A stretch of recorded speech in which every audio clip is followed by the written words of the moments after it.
Hey guys, welcome to another episode of All Bass Creations, effects, tutorials, demos, and review.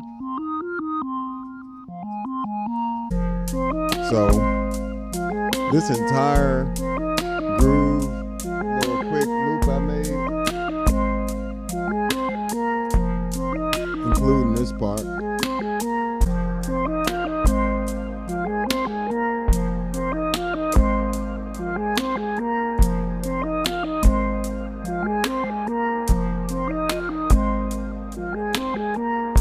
so that entire thing was made just using the Enzo X, including, and the majority of that is actually just one of the bass synths I made. Like, the majority of that is just the bass synth. And the solo sounds came from the Enzo X as well. And not only that, the drums the drum parts came from the Enzo X as well. It's a full-featured synthesizer, and the more I learn about synth, the more I just in general learn how to use it, the more I can't stop turning it on for different stuff. So let's go ahead and get started here. Let's get started. This is a bass channel. First of all, sorry about that. First of all, then second of all, hit that like button. I definitely appreciate you guys hanging out with me and all that good stuff. Make sure you say hi, and if you got any questions, let me know. I'll be sure to try to get to them as soon as possible. All right, let's do this. We're going to switch over to the pedalboard view. So we got tons of synth bass in here. We got everything from clavinet to strings to brass. I've designed so many sounds in here, even octaver stuff. Let me see.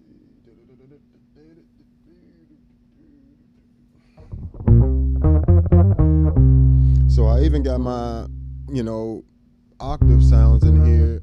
In addition to in here, I still love my Pog 3.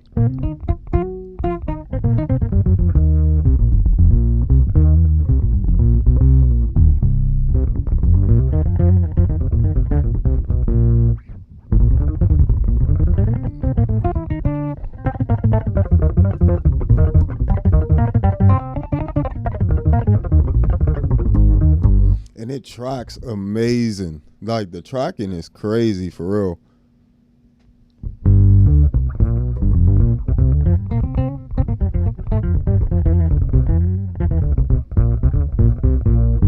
So if I, when I want to get to that OC2 type of sound, relatively easy, got that on deck. But we can skip forward to bass sounds. Even the other amazing thing is it automatically switches back and forth between my bass and MIDI. So when I want to do sounds like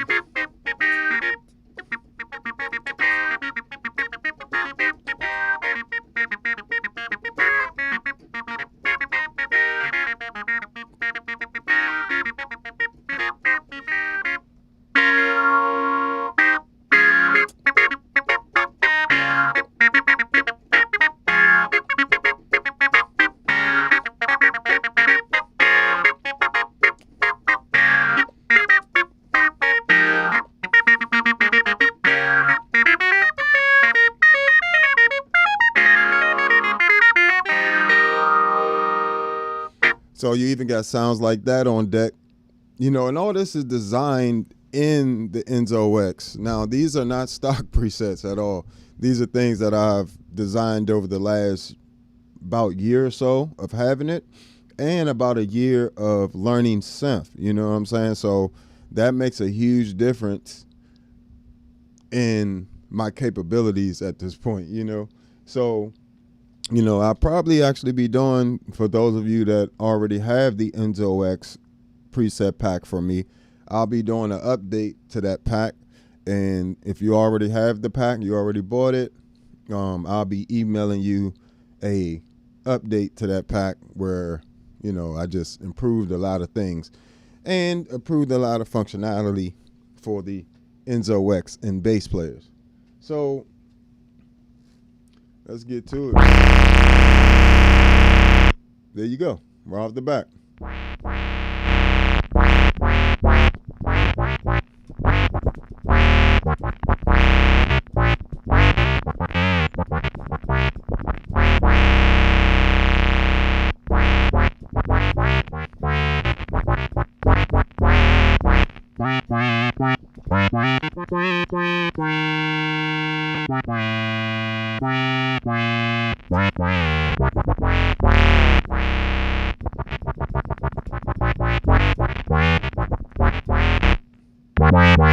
And you get the same sound. I'm gonna have to adjust these volumes. Some loud bass sounds.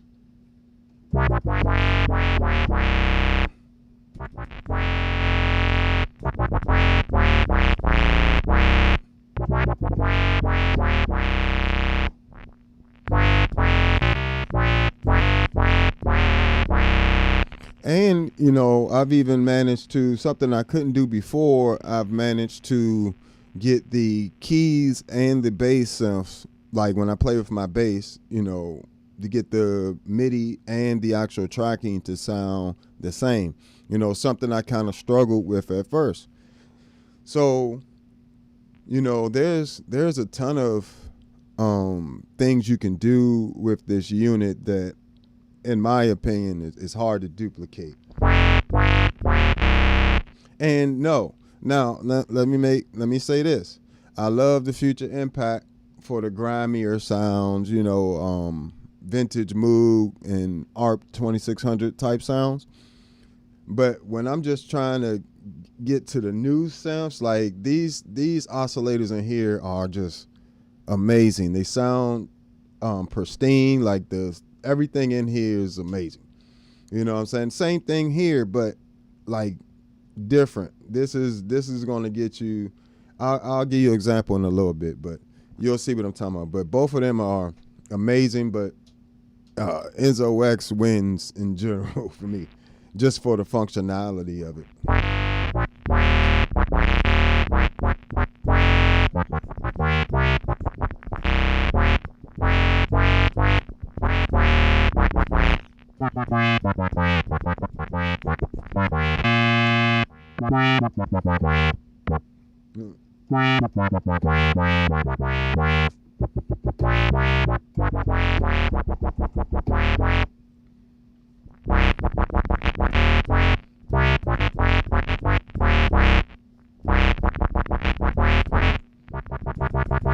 It even responds to your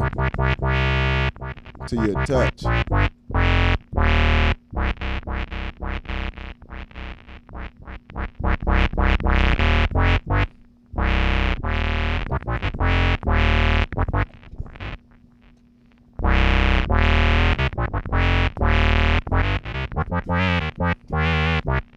So, bam, bass synths on deck.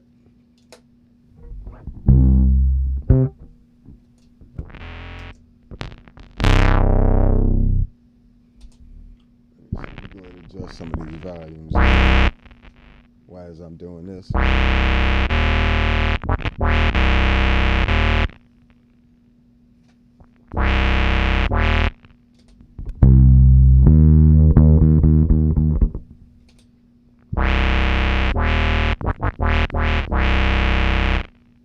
That's a lot better. Bam. Say, you see how easy it is to operate this thing?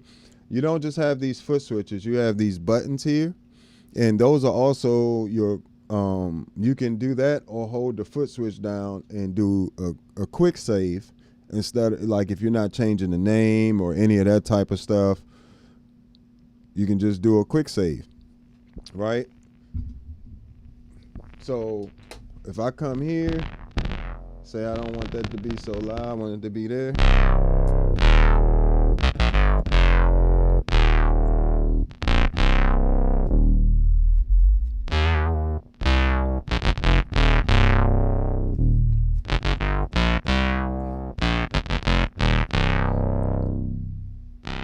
And I would say it even, it's the thing, one of the main things in the Enzo X, a lot of people don't understand. First of all, it has a noise gate. Like, you know, turn the noise gate on in there. It's actually really good. It helps your whole entire pedal board out. So it's not just a noise gate on when the pedal is on. It's a always on noise gate. So you can use it as, it works really well. And it's only one knob. You ain't got to figure out nothing. You just turn it on to the right percentage and you good. So with a sound like this, right, we got to get,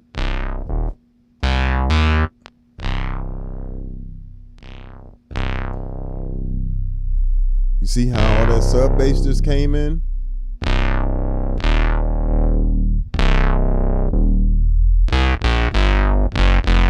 So one thing I will say I absolutely had wrong about the bass synth tracking is it does actually like some bass frequencies in there. Now, and it likes, of course, it actually likes some high mids in there, a good amount of high mids. and it tracks pretty much perfectly. It needs the low, and then the note persist. So the note persist and is in the oscillator in the amp envelope section, right? You go to there. I typically set mine around 11 seconds. That generally helps me have some nice sounds.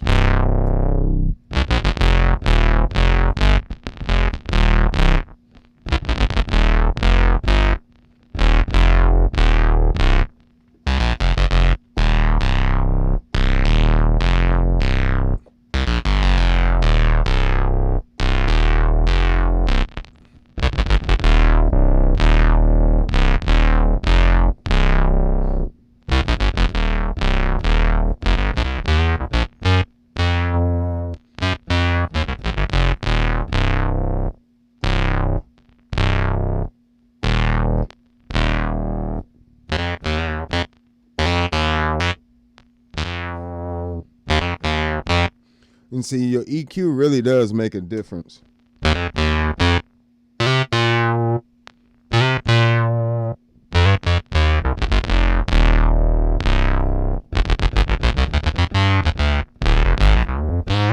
Articulation too.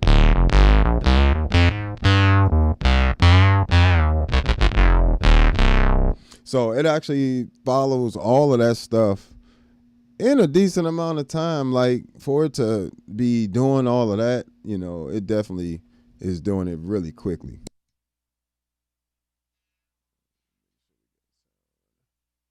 All right, so it's a little loud.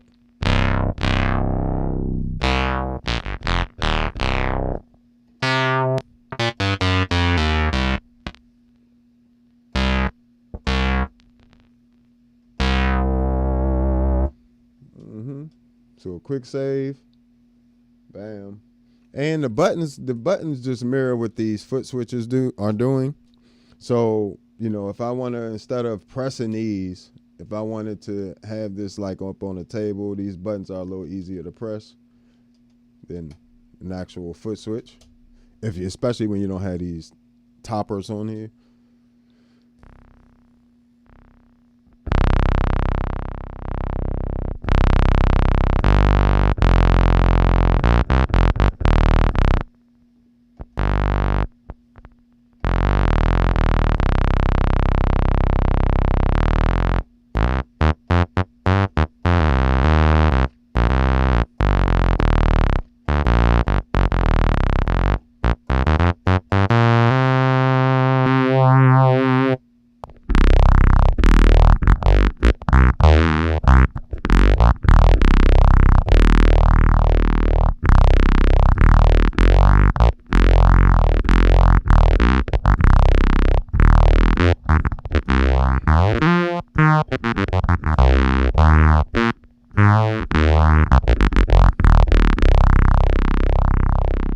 And if I wanted to shape these more, I could change the EQ settings on my Tone X1s. My Enzo X is running into the Tone X1s. So essentially, just so you know, the pedal order, this is my main board here. This board isn't even on. This is my studio board, just for, you know, I need vocoder, extra stuff. But this is my main gigging setup here, along with the 10-foot switches, the matching 10-foot switch controller for the Graviton N1, which I have down here on the floor, and the MIDI captain. There's also a controller for the Jamman Solo HD to change loops, stop, and tap tempo on the floor. But the pedal order is Empress compressor, Future Impact, MXR bass synth over to the POG 3, out of stereo from the rest of the signal chain. Here's stereo from POG 3 to Enzo X, down to the stereo pair of Tone X1s, then the Mercury X to the Jamman Solo, out to a canvas line isolator. So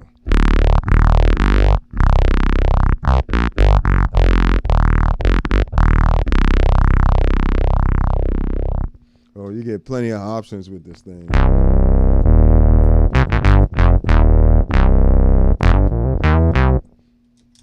If I wanted to beef that sound up, just Let's bring this down.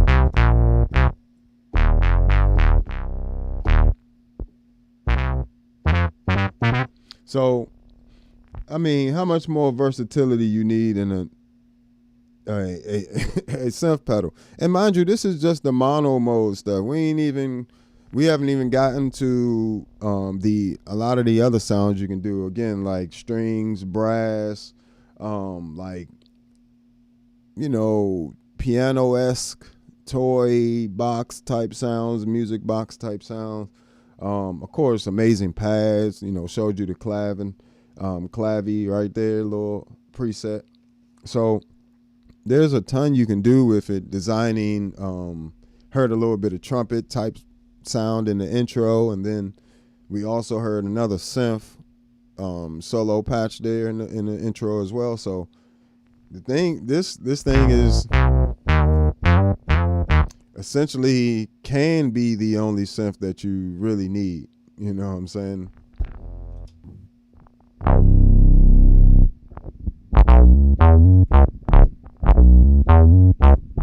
That's got a line bottom. Let's put that there. Let's bring some volume down here.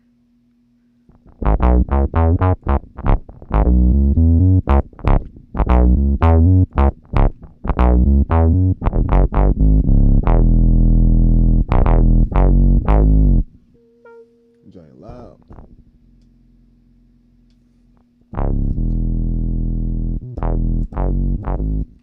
No.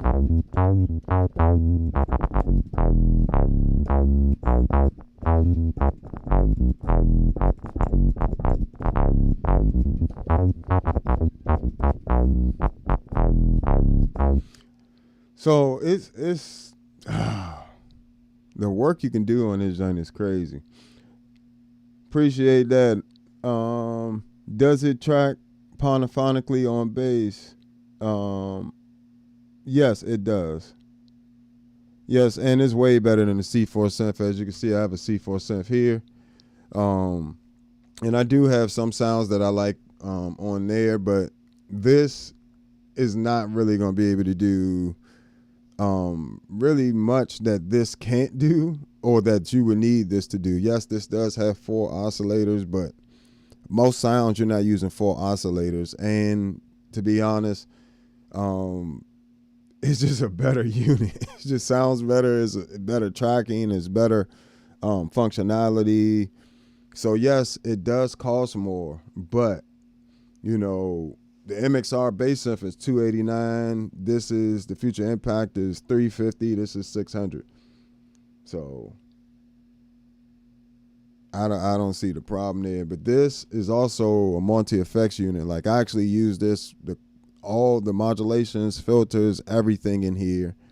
And the filters sound better than the C4 synth filters. Even though the C4 synth has more filters, these sound better.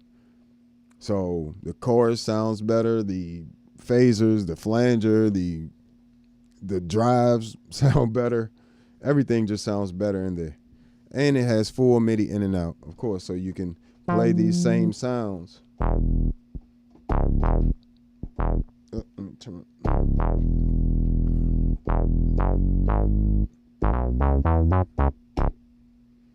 It's already right there.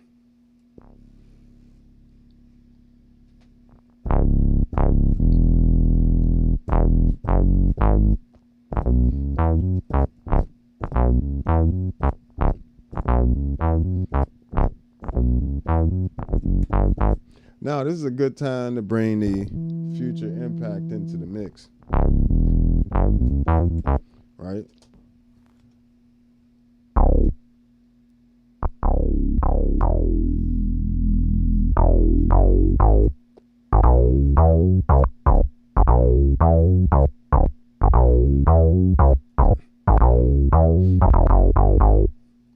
So I'm able to get very similar sounds. Now this future impact one is I was able to get that spot on, mind you. Let's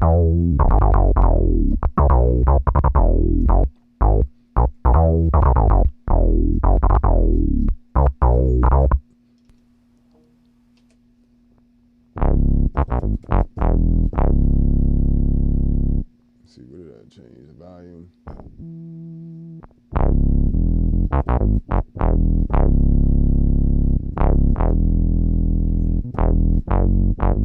And mind you, the future impact does have a EQ built into it, so that's, you know, some of the difference there. So if I was to do something like put this thicker EQ on, this is the Enzo X.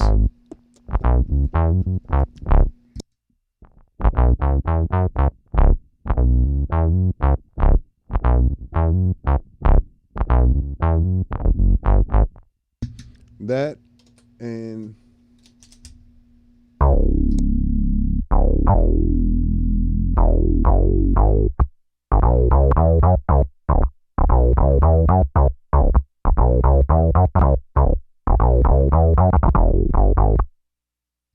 so, you know, I do like the tracking on the Enzo X a little more now. You know, I mean, it tracks perfectly just about. Like, I really don't have any problem with the tracking. Like, the tracking polyphonic, monophonically for the octavers. Now, the polyphonic octaver does have a little bit of latency to it, but it is absolutely, it never glitches. You're not going to play nothing that's going to trick it or none of that. So, all right, back to here. So we'll go to the next patch.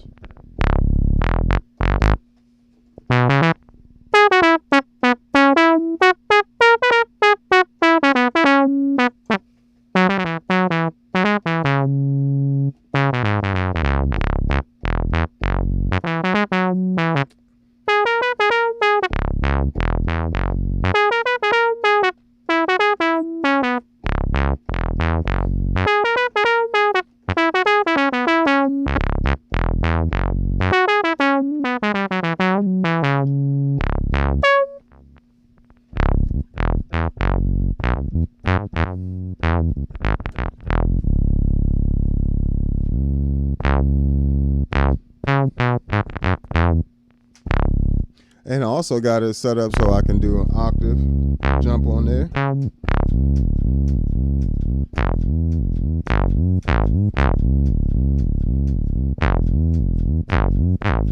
And if I need to get that really tight, I'll use the foot switch for the Graviton M1.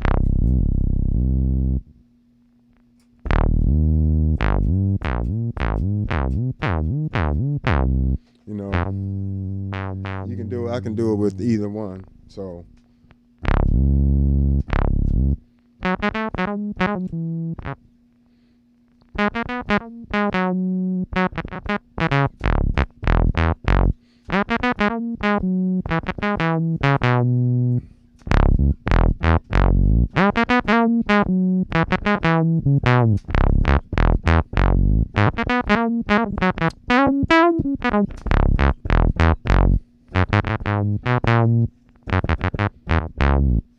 Yeah, so even little stuff like that where I can make those octave jumps and be able to play similar stuff to what you can do on the keyboard.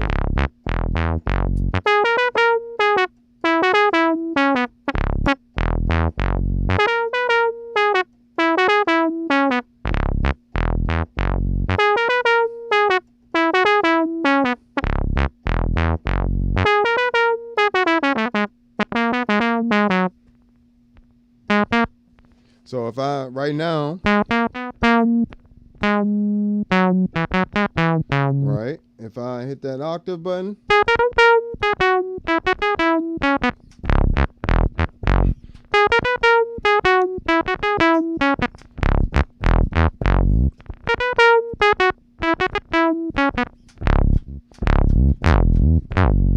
and I can actually do that octave jump with the pedal. I don't even have to play it like that.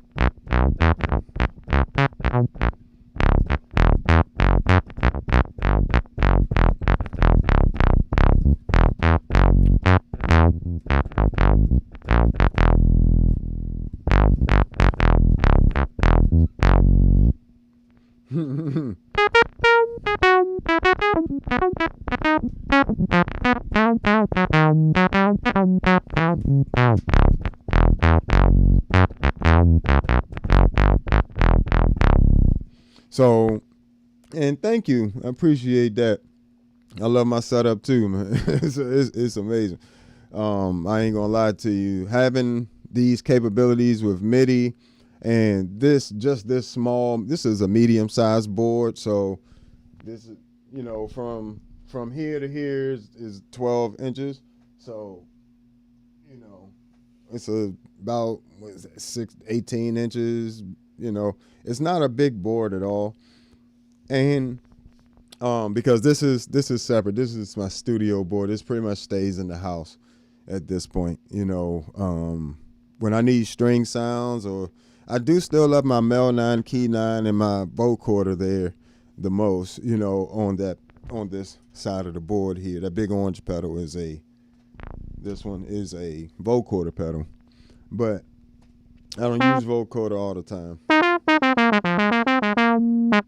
And just to have access to these sounds and being able to switch between MIDI and my actual bass with all these different sounds is just crazy, you know.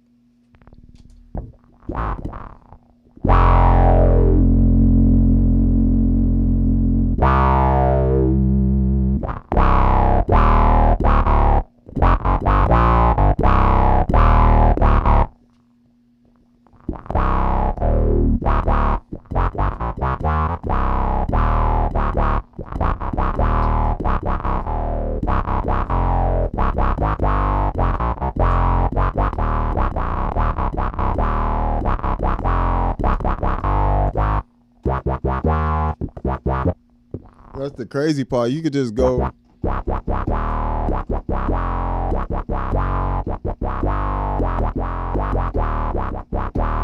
And the other cool part I never really thought about is you can actually, that's crazy. So if, say like you were in the middle of a show and something happened with your bass, right? You can use the same exact sounds. You know, the Future Impact has this ability too, but you can't switch back and forth automatically. I would have to hold down this power switch like this. I'll just do it real quick.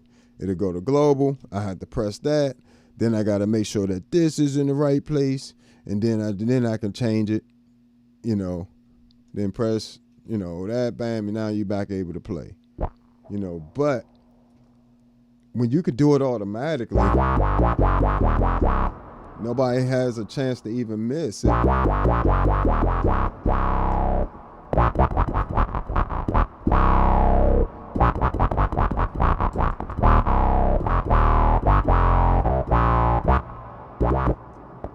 That's crazy. That just makes your life so much easier.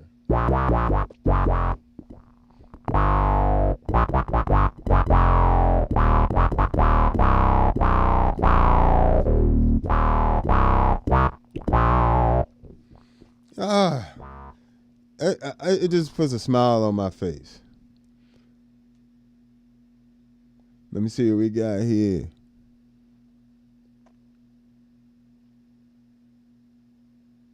Yep, that definitely makes it a lot easier. Yep. And your presets and your buttons, it's having things on. Now, I can't stress how important it is to have your setup like easy for you to access different things. I'll show you some ways later on that I can access sounds, but these sounds, I just made all these last night.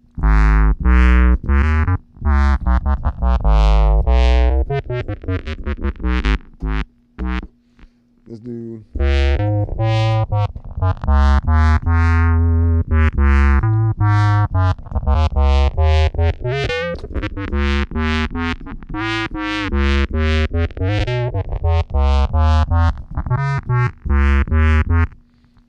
Gotta keep that from going in and out of phase. I heard that. Eesh. That went out of phase somewhere. Oh, is that that's not the filter. What is that?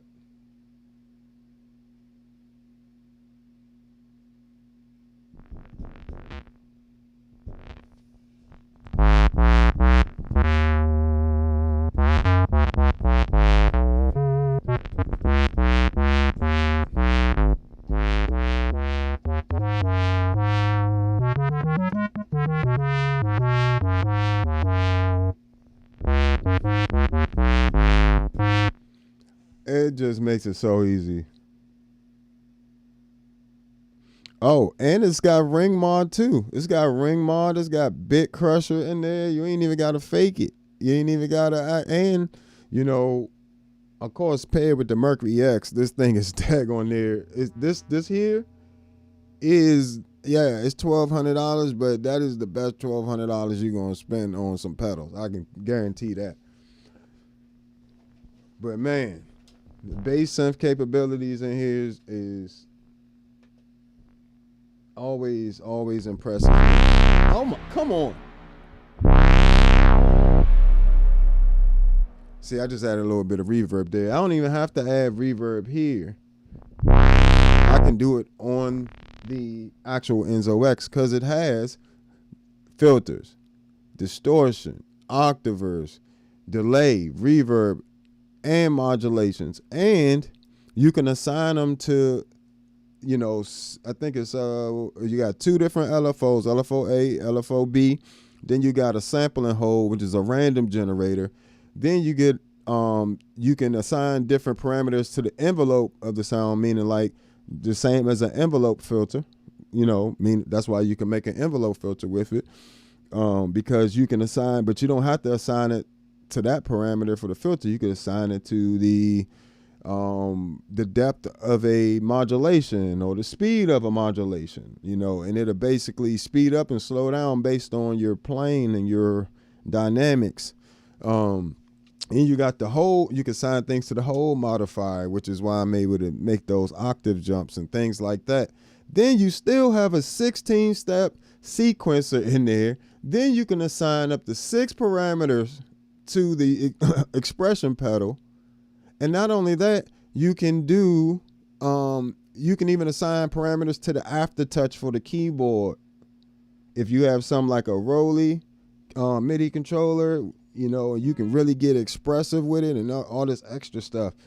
Then, and not only that, you don't have to use them for those 6 parameters for the expression pedal. You can reassign those to any of the other modifiers. So if I wanted to use one of those slots to assign different parameters to an LFO A, so I can use the LFO A modifier slot, come over to the expression slot and assign up to 6 additional parameters to the same LFO. Or mix and match them to LFO A, LFO B, or the sampling hole. I can assign more parameters to the whole modifier, the envelope, whatever.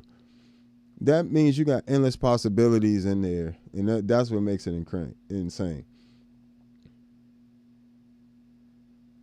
Yeah, the bells and whistles on it is insane. Like, and that's all in one unit. It also has my favorite reverb algorithm from the Meris X, which is the Prism. It has 3 versions of that: the small, medium, and large. The large being my favorite. Full stereo delay, just insane. And you can do FM sounds with it and pulse width modulation sounds like this.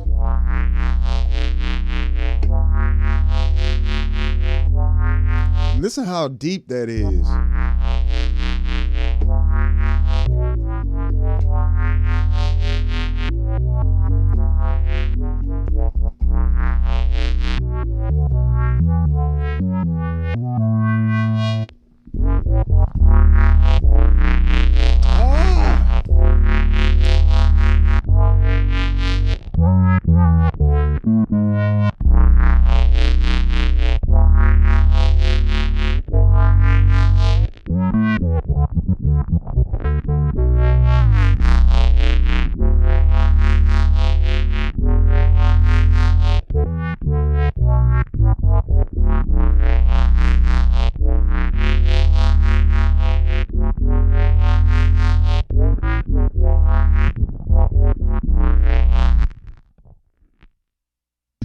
Hey man, sheesh, that's fire. I mean, that's amazing. And to be honest with you, the analog versus digital, nobody knows the difference. Nobody knows the difference. Like, and the digital stuff is so much better in terms of accuracy. You know what I'm saying? Like than the analog stuff is. It's ridiculous in terms of duplicating sounds, in terms of just typically, the analog stuff, I wouldn't even say it's warmer. It gets EQ slightly different. I can show you some very warm sounds with this unit. These are just my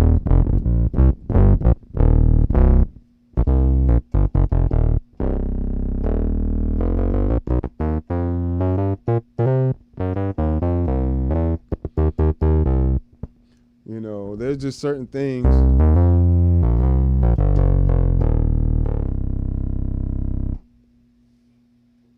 I do love the analog stuff. That's actually, I learned a lot from guys that did a lot on the analog stuff. And I just kind of transferred it over to the digital realm. But I learned a lot from from the analog guys, you know what I'm saying? And even a lot of them are moving to digital now. It's kind of hard to carry around a room size synthesizer with you. You know what I mean? It's kind of hard. Yeah, the Mercury X is just the pedal, by the way. It's just the Meris Mercury X. It's this joint right here. But, I've done plenty of videos on the Mercury X as well, but it's got some tremendous sounds as well. But where we at?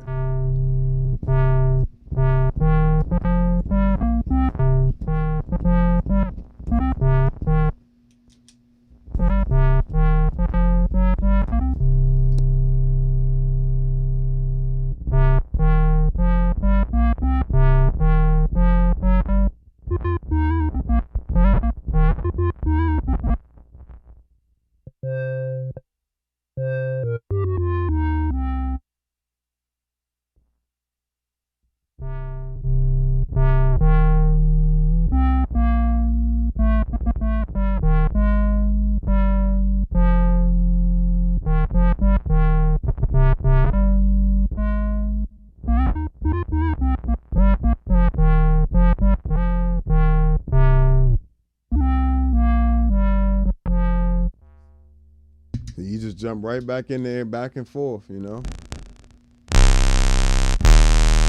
Get your really destructive sounds in there too. See what else we got.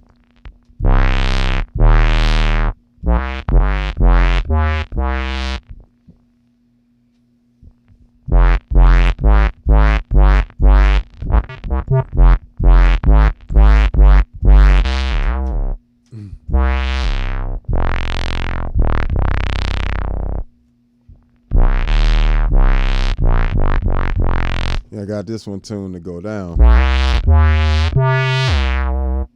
I can also set that time for that slide as well, for that whole modifier. Say I don't want it to slide so fast. I don't want it to change so fast. I can have it.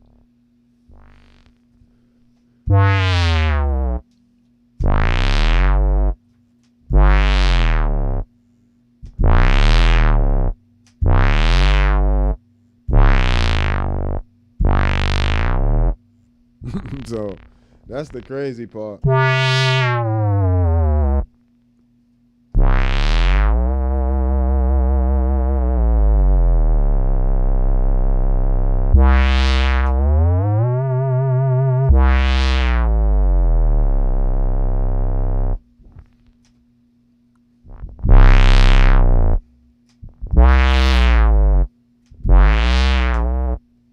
Which is crazy. So you got totally different stuff.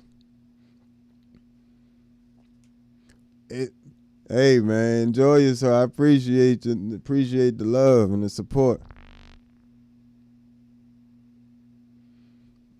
Yeah, I don't know what Meris did in here, but I mean, of course, they're a high quality effects company in the first place. So, like, all the effects in there are high quality effects.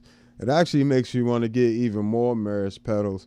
You know, that's why I got the reverb, the Mercury X pedal, because just the reverb, the simple reverb algorithm they put in here, sounded better than all the stuff I had. And I was like, well, I might as well get, you know, I got the Mercury X, and I ain't even know I could do so much with a reverb pedal. It's a multi-effects as well, just like the Enzo X. So you got octavers in here. You got the same filters, but one different. They both have 3 filters, but one of them is different. This one has a twin filter.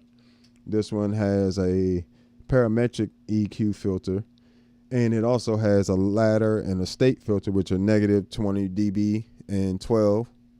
Negative 12. Same thing here, but with the twin filter instead of the parametric EQ. And then you get a different set of modulations, same drives, but you get different. You get a what is it called? A dynamic section in there, full stereo compressor. You know, and then you got the compressor link where you can compress each side separately. So depending on, it won't just compress it all together. It'll actually compress each side differently with different ratios and everything. Then you have the same with the limiter and the limiter link in there. You also have the same modifiers and expression pedals options. Then you got the pre-delay section too, which is amazing to say the least.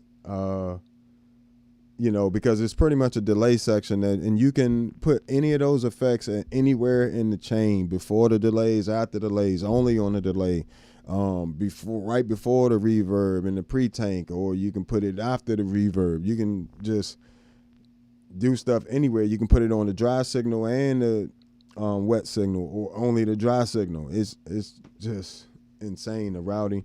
And you got stereo in and out on both of these. So, all right, that's demonstrated. Yeah, hi-hat on you.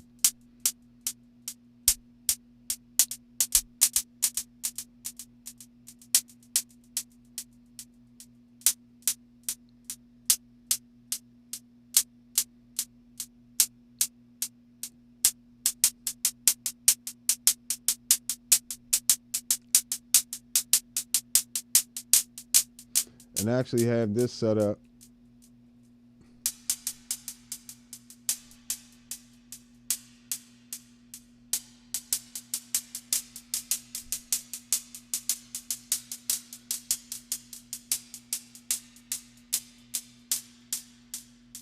And you can do the top tempo if I needed to go faster. If I needed to go slower.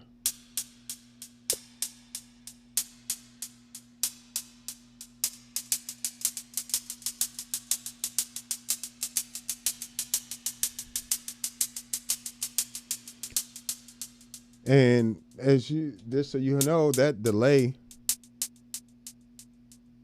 is coming. It has a full stereo delay in the Enzo X. That the gated reverb is coming from the Mercury X. Now you also got the snare.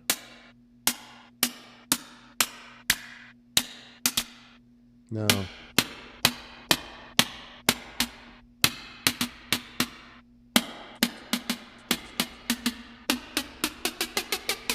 nice electronic type snare. Got a kick.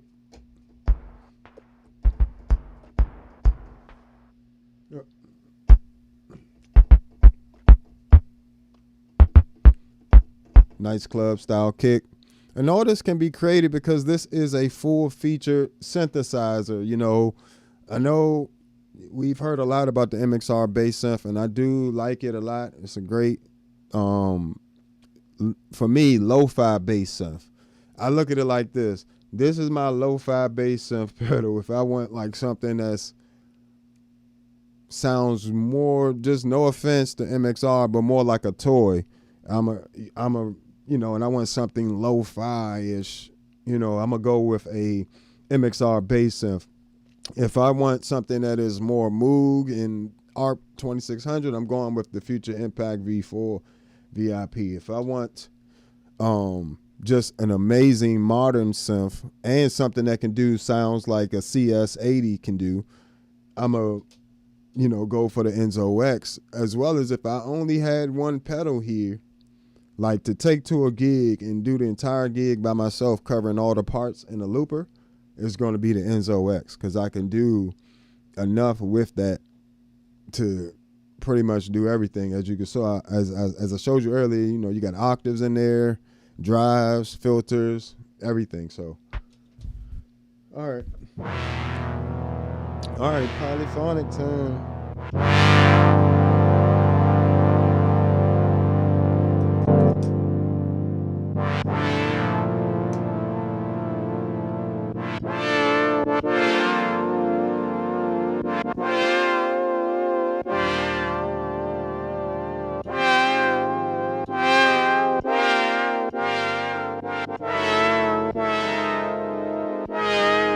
See what this setting is.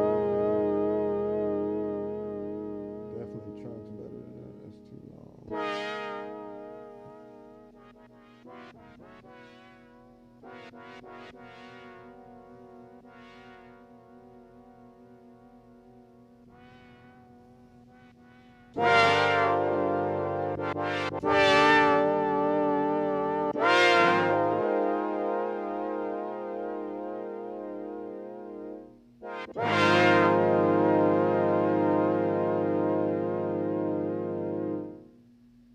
Let's go ahead and get into some of these other sounds too.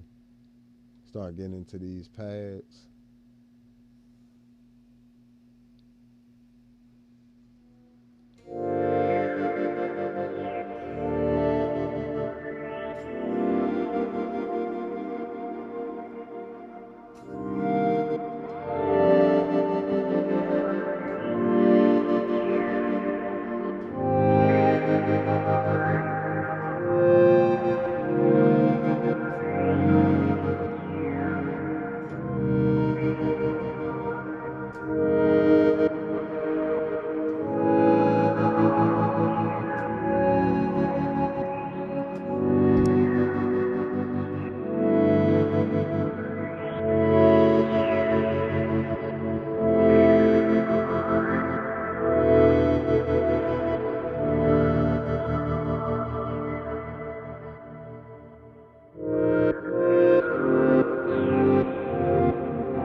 So even in with chords and different things, it tracks very well.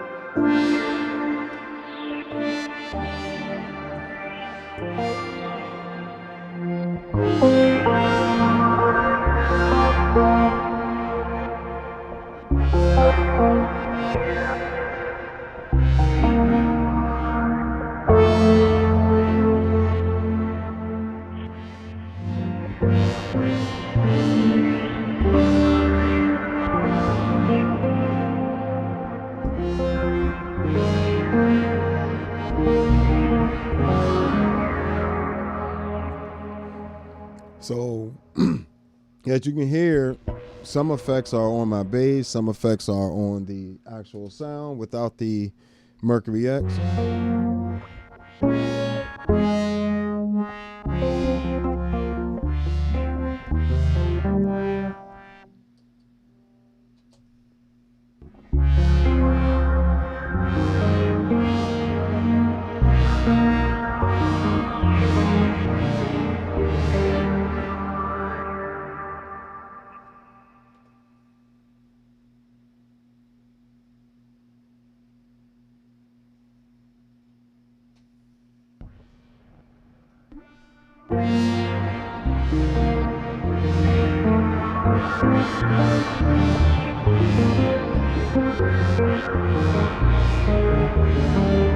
So what I did there is I went and turned up the noise gate, the global noise gate.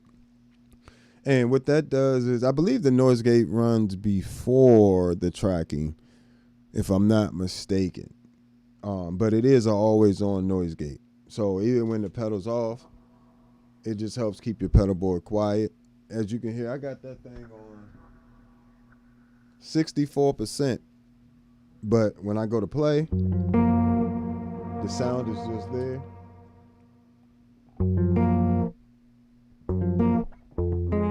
You don't even notice it for real.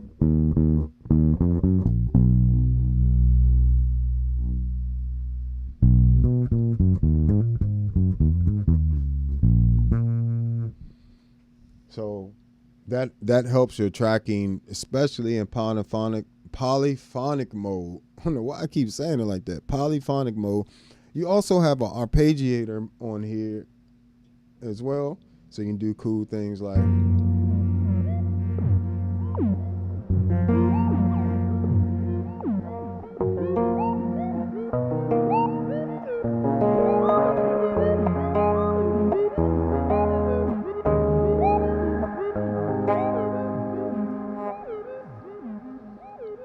just ridiculous stuff. Thank you. I appreciate that. I definitely appreciate that. Yeah, it's pretty low noise.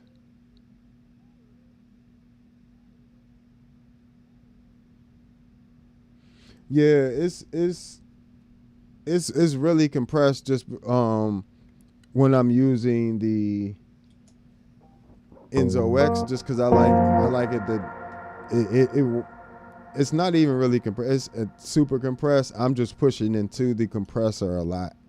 Like when I'm using the Enzo X, it just works better for me that way, even though I only have it set to a 2-to-1 ratio here with a long attack and short release. So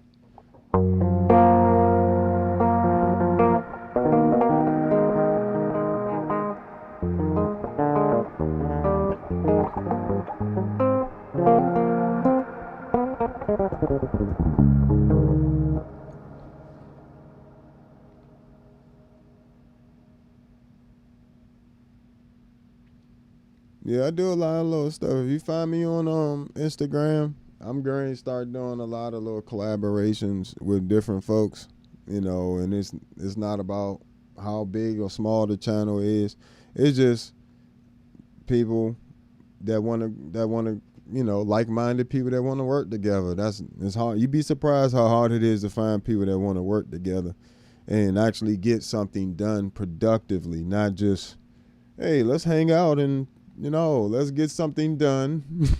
Let's get some work done. How about that? You know, been doing music a long time and, you know, been doing it for a living for a long time. So I like to get stuff done. It's the only way I've been able to stay in business. You know what I'm saying? Is getting stuff done. But I'm always looking for new people to work with. If you find me, it's at the Bass Negus, Negus, on all social media platforms. So you're gonna find me. But all right, back to it. So you got your arpeggiator, you got brass sounds, right?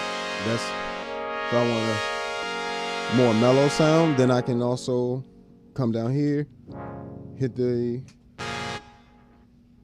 wrong switch. Just go straight brass.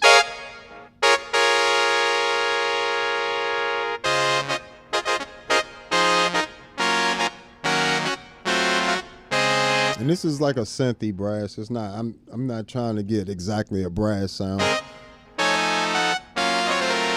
because I actually like to have these different synthy types textures in there, just so it's not just everything sounds super orchestral. You know what I'm saying? Like, but I do love how like these strings, nice synth strings, and all this is stuff I created on the Enzo X, and it's going to be in the updated Enzo X pack. So if you want access to these sounds, they're going to be in the Enzo X pack. I can even change this. Come on now.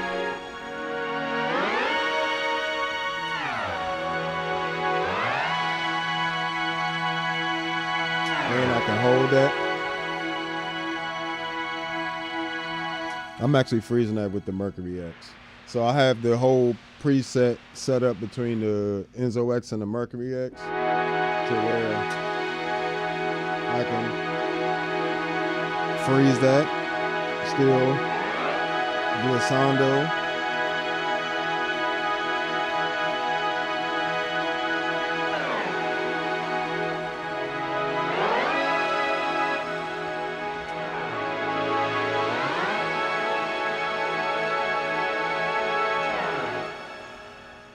So just complete flexibility with the foot switches, and the MIDI incorporated into the rig.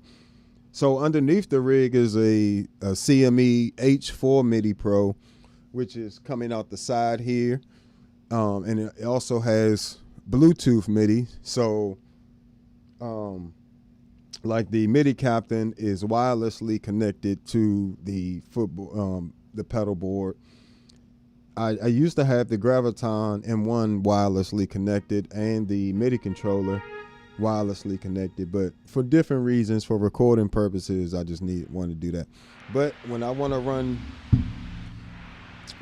run to my computer, I also have this CME H2 MIDI Pro, which is a smaller version of what I have underneath the board. So essentially, underneath the board, it's like this coming out the side here.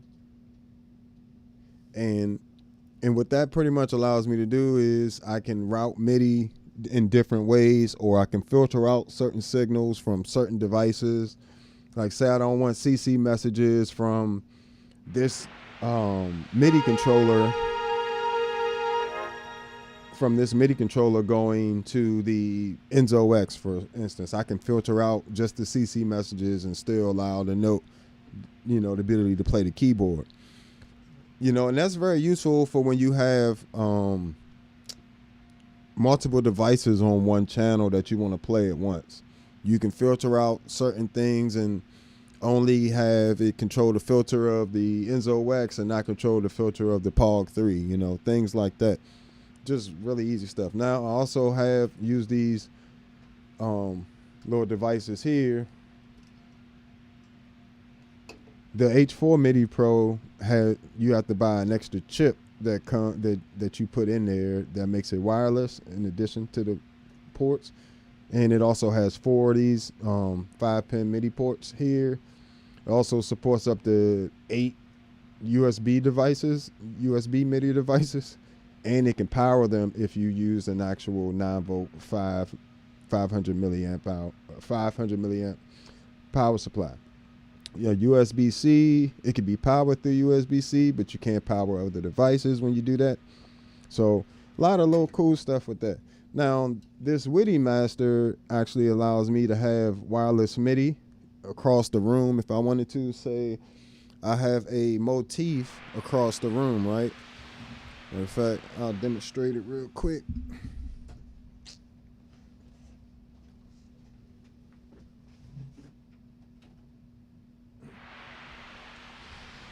And so all I got to do is have this little device plugged into that motif across the room, and I can now access the sounds.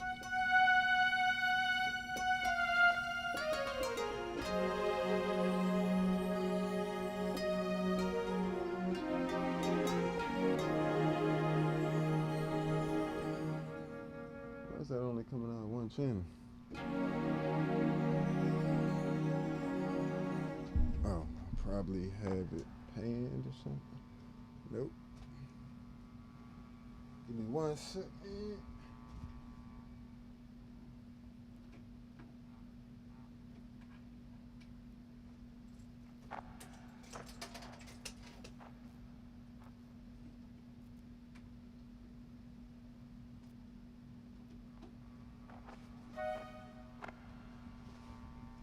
So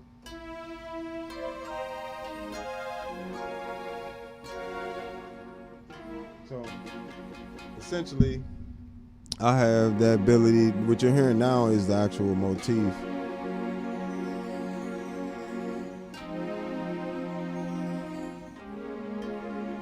So I can combine that. I can take my iPad.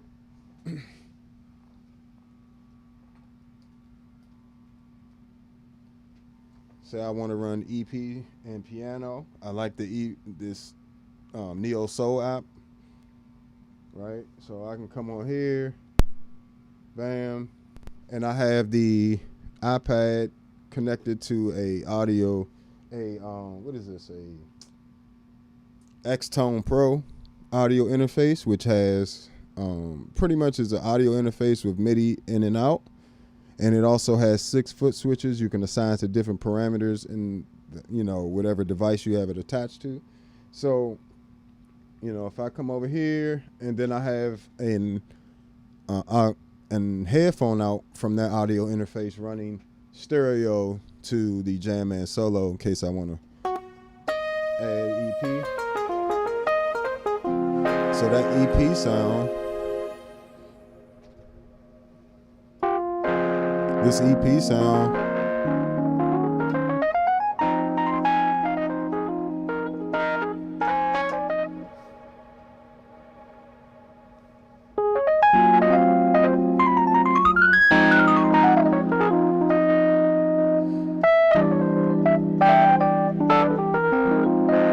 and I even have it so when I turn on the Enzo X, this is why the Enzo X is so amazing. And using MIDI in your setup is insane. Because now I can do things like play the Enzo X, have the Enzo X and everything over here running its own separate, effects chain or whatever I want to do over here. That comes into the Jam Man Solo stereo here, while the EP is coming in stereo here. And the motif is actually running into the mixer that you're listening to everything through. So I only have, for the EP and this pedal board, I only have just have the stereo XLRs running from the Canvas line isolator here. Right? And not only that, but this MIDI controller, and I can pretty much run all this MIDI controller and all these pedals and the iPad all on one plug from the Canvas Power 15, which is underneath. So that gives me a ton of flexibility there. Really, the iPad will run on its own battery as long as I have it on 100%. It'll hold up for hours, 4, 5, 6 hours. But while I have all that, I still have the sustain pedal triggered by the same foot switch as the hold modifier here and the expression pedal input from the Enzo X. So and then I can still hit that hold modifier button separately, and all this is through the foot switch. So I'm hitting this button through MIDI. So right now I'm hitting this hold modifier button, the expression pedal from here. I'm hitting this hold modifier button and the sustain pedal from the Mercury X. From the iPad. I don't know why I said that. Then what I can do is I can still have that motif back there. So I got all this layer of sound. In the sustain pedal function, I have also routing to the motif as well. So all that 1 foot switch is triggering expression pedal, hold modifier, sustain pedal, and sustain pedal over there. And the motif is connected wirelessly with one of these. So it's not like I have to run a MIDI cable from across the room. It's literally on the opposite side of the room over here. My pedal board's over here. So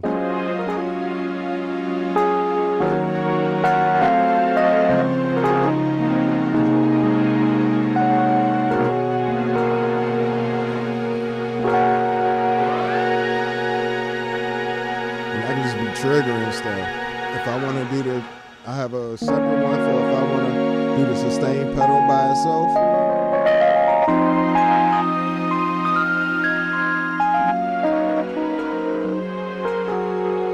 Because if I hit this other one, it's also going to trigger this hold modifier freeze.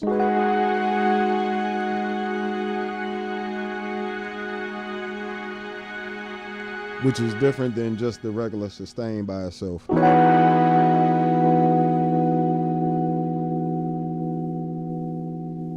See, this is just options you have to have set up before. This is not stuff you want to do during the show or be worrying about during the show. You want to have it set up at home so you can practice with it. It takes a lot of time to, gather all these different commands, and, you got to go through each manual. Like I've gone through every manual of every pedal and, on here. And I mean, all of them. And it's not even all the pedals I own. Every pedal I've ever owned, I've gone through the entire manual. That's why I know how to work stuff so well. I just read through the manual. You know what I'm saying? You ain't got to use no valuable time. Just instead of scrolling when you're on the toilet or something, go on, pick up the manual. Always have a curious mind. Well, what is that parameter that I saw that I don't know what it does? What does it actually do? Hey, that's how you figure it out. But I can even play strings with my bass.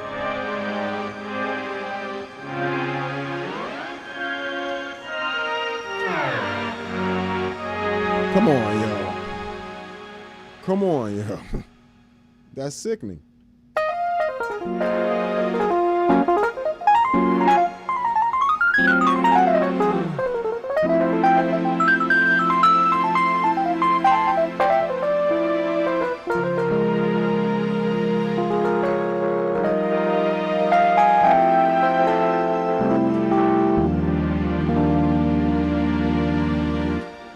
And so one of my other favorite patches I've created is, let me mute this. This joint right here is stupidity. Woo! First of all, let's hear that joint by itself. Let's give it its credit by itself. Always wanted this sound. This is, how expensive of a keyboard or synthesizer to get that? How?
it's just stupid stuff you could do with this joint. Like, and thank you. I appreciate that a lot, man. It took a long time to get these patches together like this. And that's just me being transparent. And that's not because of the device is difficult. It's because I had a learning curve to do when it came to synth. Like, yes, I knew I've known how to get a million and one sounds out of a bass and effects, right? You know, I can pretty much get a lot of sounds I can't get with these synthesizers with effects in my bass, just because it's a different thing, right? But the sounds I'm getting with this, that's something that takes some time to learn how to use a synthesizer inside and out. Like, really understand what the oscillators are, what they sound like, what, you know, oscillator width is, and what it's doing to your sound, what X mod or, you know, FM type sounds is doing. You know, in here it's a parameter called X mod. It lets you get more FM type sounds. And then you also have to understand envelopes inside and out for a filter and for the amplitude of the sound, which is just pretty much the amplitude envelope is just the shape of the that you want the oscillator to be.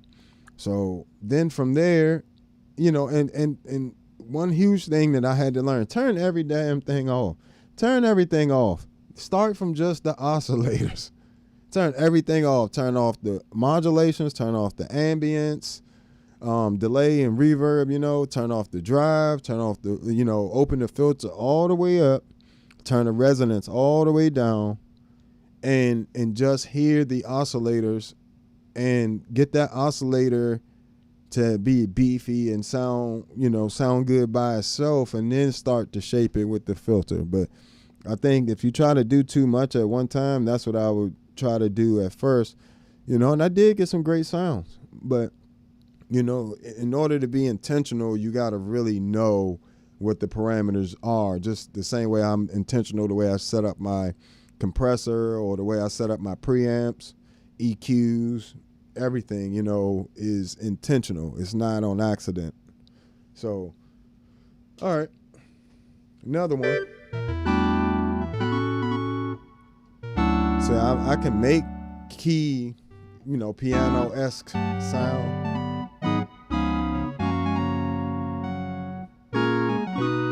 And I actually like, I like the fact that these are kind of unique, so I don't just be using the same EP sound all the time. You know, you can still layer stuff.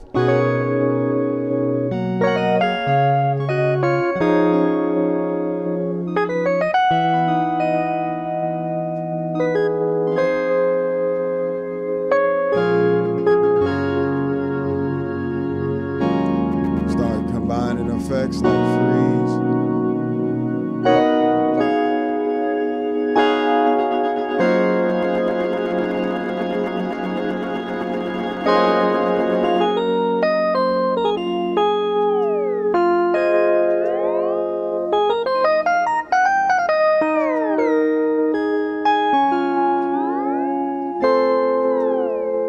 And you start controlling that. I like controlling the glissando more than just having it on all the time, you know, where every single note is glissando. You can do that on here. It does have glide. But I like to, especially for when you want to do a nice little pause or something, or I do a freeze. So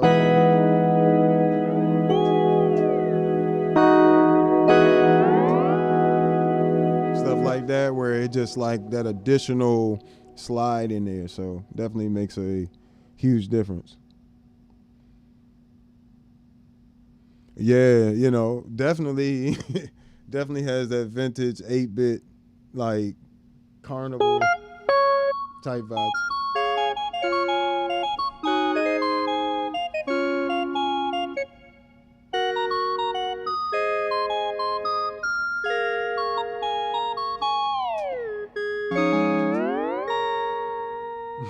Especially with a sound like this, because it really like shimmers up top. So, you know.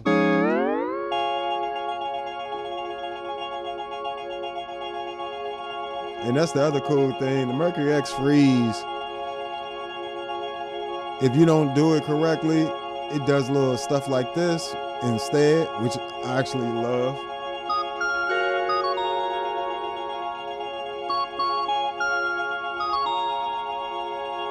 I can increase that mix.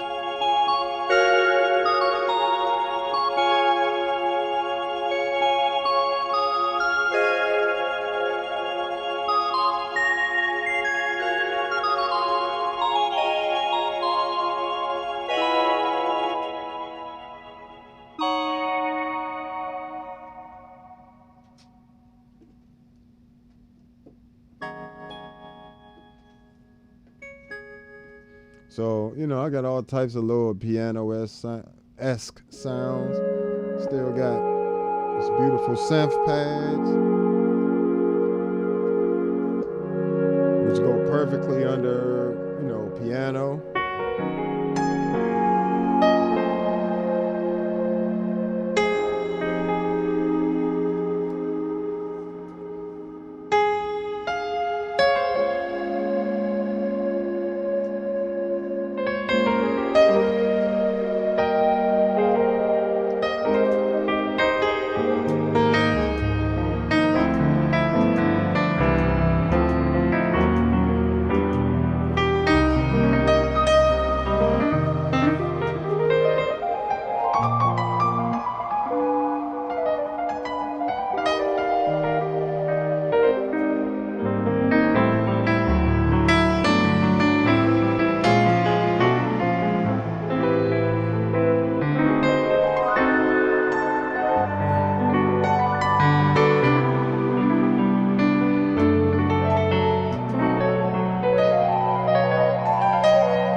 See how that pad just has that bottom, just came down, swooped up from West Jablip. Swooped up from West Jablip down to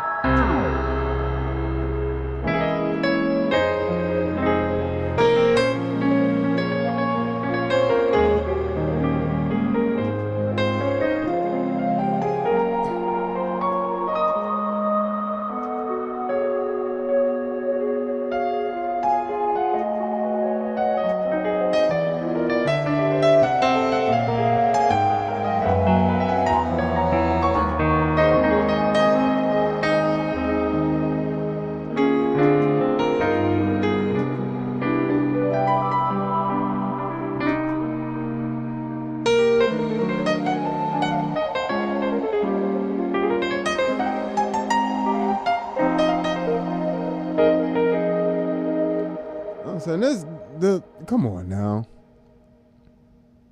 Come on now. A $15 app with a $20 altogether with the piano sounds. They sold the piano sounds separately. I paid $20 for that app on my iPad. That joint sound for $20?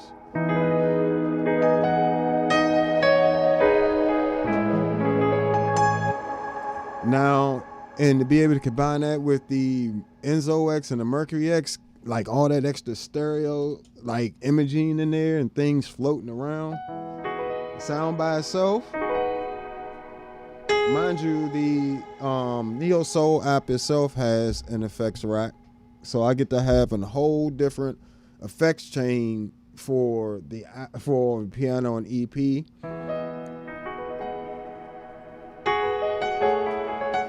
So it does have its own reverb in there, as you can hear, and their reverb is pretty good. That is a pretty good reverb for a $20 app. Let's go.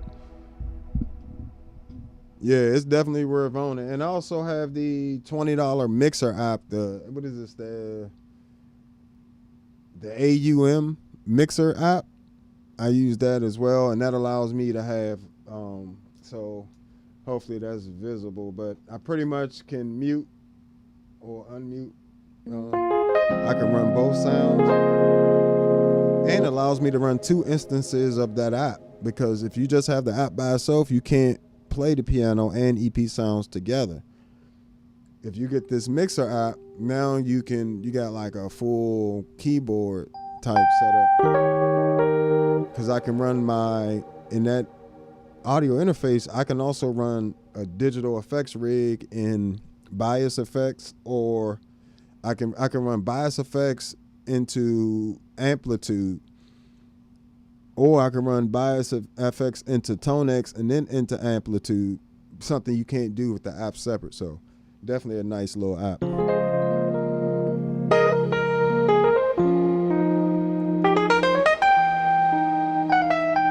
And I don't have no expensive iPad. It's like a $250 iPad.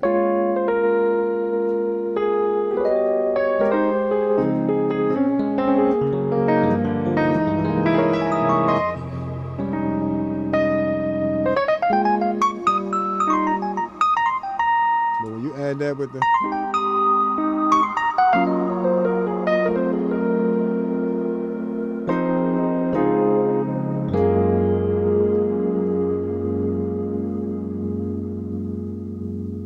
make it real common.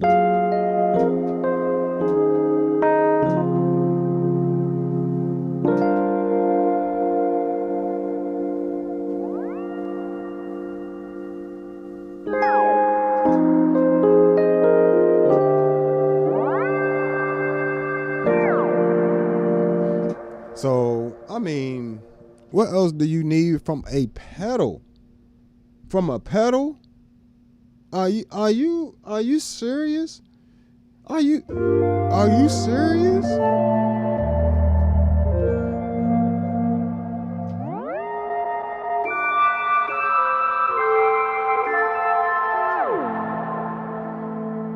Just ridiculous stuff. So you got your pads, all that different type of stuff.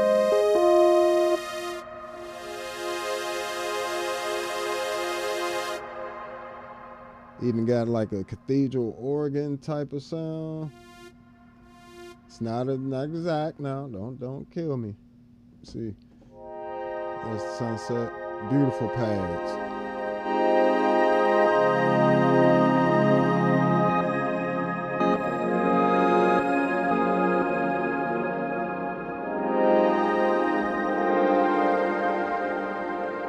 And it's up to 6 notes at a time. This beautiful arpeggiator.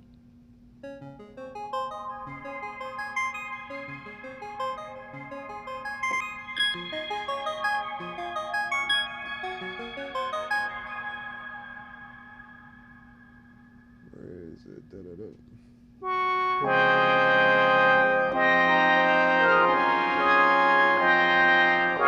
It's like a fantasy pipe organ.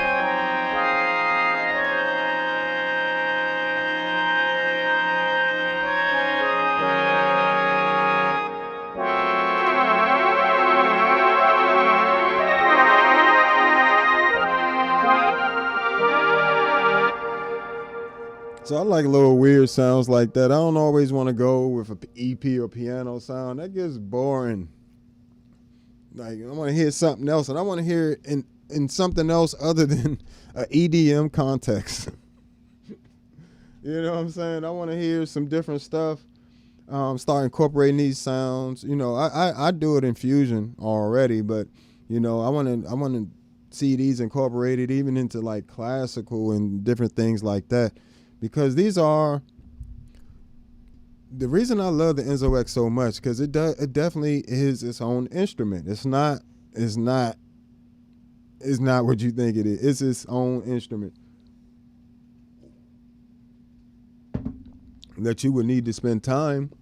And I'm sure over the years, after I really truly master it in another year or so, you know, and due to my knowledge in synth, it's not the pedal. Again, pedal's easy to do. If I want to assign something, I can just scroll to the modifier and then turn into the parameter and then adjust the parameters of the modifier to do whatever I needed to do. So I can't think of anything, you know, other than pitch detection for the filter. maybe pitch detecting for the filter, and I want a smaller glide time for the glissando, for the automatic glissando. I just need a smaller time for that, and or shorter times for that glissando, so it's I can do some bass some stuff, and then the unit is literally perfect. Like, sure, they can over time maybe improve the tracking. You know, some people gripe about using the app. They gotta get everybody doesn't always have a MIDI interface for the computer, so only way you can edit the Enzo X is through the 5-pin MIDI ports. That's how you back up your presets, and also if you want to edit in the computer on the Predator app, you would need a MIDI interface. So definitely pay attention to that.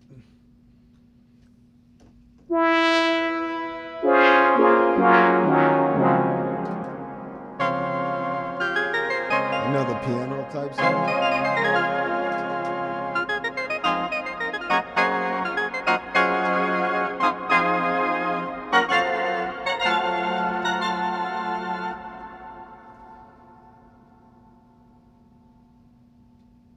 But yeah, you got tons of options with this thing, man. Lead sounds. Dude.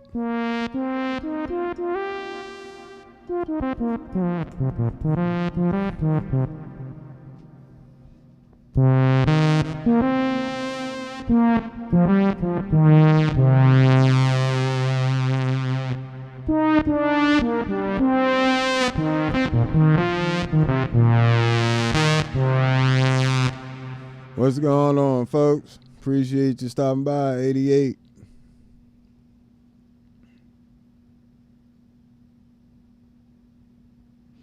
Yeah, you know, I don't.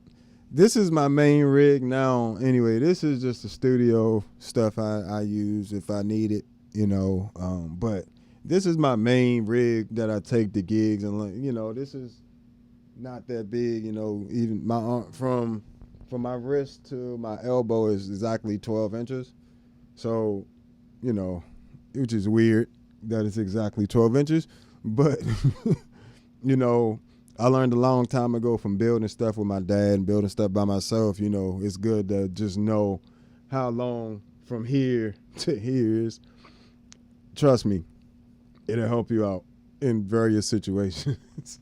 But and knowing how long your feet are. Your foot is the same size as this. You don't believe me? Take off your shoe and put it right here.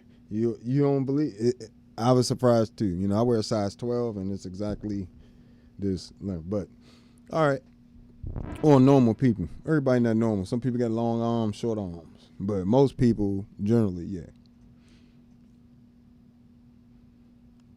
Yeah, you know, I get rid of pedals, and I buy used pedals, and I get rid of old pedals as well, pedals I'm not using. Like this Spectrum, somebody just bought this Spectrum, going to ship that out, and somebody just bought the TC Electronic Spectra Comp from me, so you're going to get that stuff out.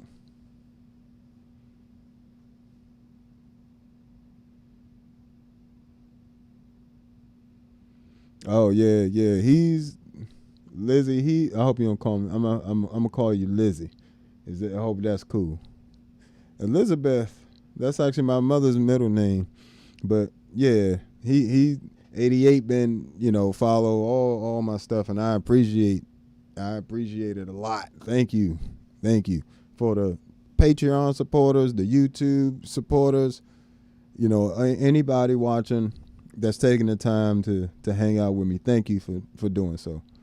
So, and all right, so you got all types of, and again, I didn't have to press anything to switch between that stuff.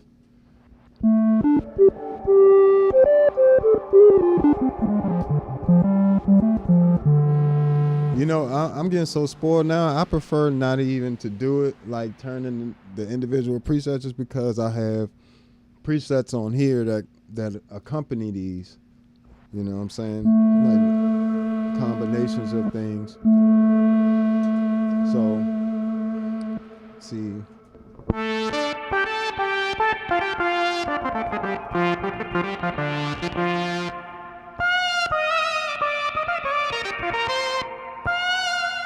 It even tracks the string bends.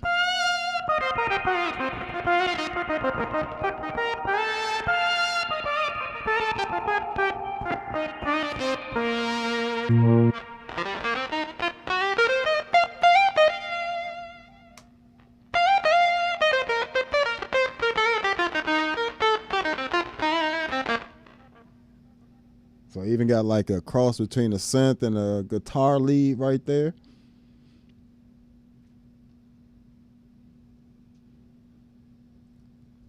Hey, you know, I appreciate that. I always appreciate y'all, man. Y'all always show love, man. I appreciate that a lot. But yeah, so you just got sounds on sounds in here. And then when you organize them into presets like this on something like a Graviton M1, the Graviton M1 only $150, right? That's the best deal you're gonna get on something like this.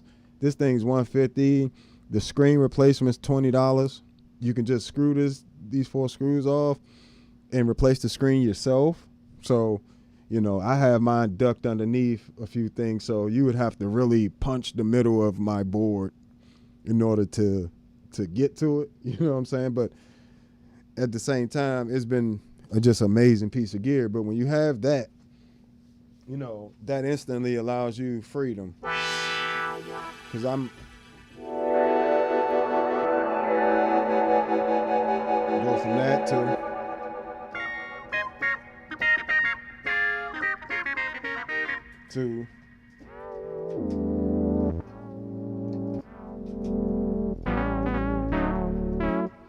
got all my sounds just available in the touch screen or foot switch.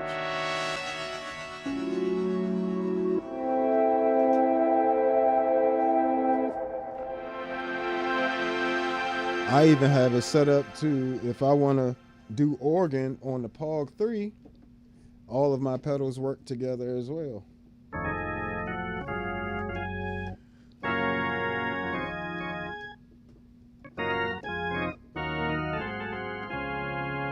And this Leslie sound is actually the Mercury X, the tremolo in there. I have it set to the hold modifier, and then I just have it set to ramp up instead of just going straight on. So give me a few seconds, guys. I need to go check something real quick, and I will be right back. Let me see some.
we're back. Wow. So appreciate y'all. So, you know, one of the biggest things I found with synths, even with the Future Impact, because you got a million and one options in there. I'm going to do some more on the Future Impact as well as soon as the new update, firmware update comes out, which allows you to actually use the actual files from the DX7, Yamaha DX7 keyboard. You're going to have the actual sound engine and every capabilities. You're going to have two different sound engines essentially in the Future Impact. The current one and then the new firmware update is going to supposed to be improving the tracking and adding that extra DX7 functionality, which is crazy. So this definitely, synth has its own thing. So even now, I'll give you some examples, some things that'll help you out with some synths real quick, synth sounds. The reason why you don't need to have like a whole bunch of controls on the Future Impact is because, one, like I said, you should not be building synths on stage. Two, you should also be only really messing with the filter for the most part, not really the oscillators too much. That's the only thing that I could see me doing on stage, and that's mostly just the filter cutoff, just creating some sweeps and different things. But you can control, if you need to control anything else other than that, then you need to use MIDI to assign that to a CC message on a foot switch or an expression pedal. That would be the best way to do that. So, for instance, what else I got on here? Let's go.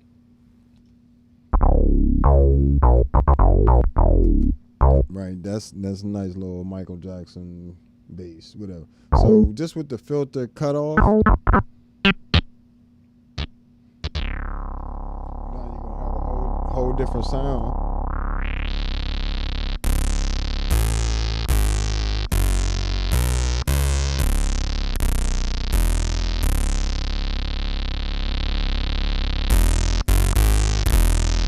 Right, and changing the filter envelope amount, right?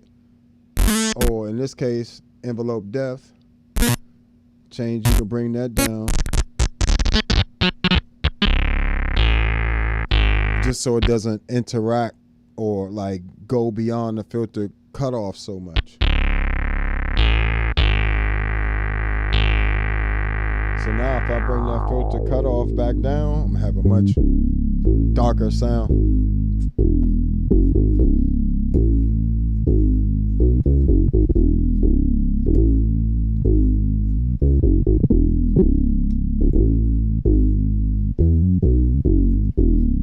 Right? Say I wanted that to be a little bit more along the lines of my dynamics. You want to use your dynamics a little more.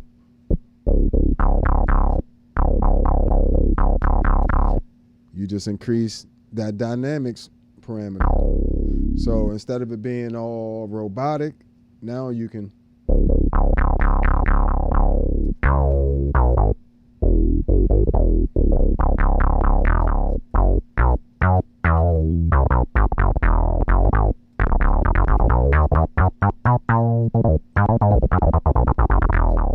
now say you wanted it to, that attack to be quicker. Or the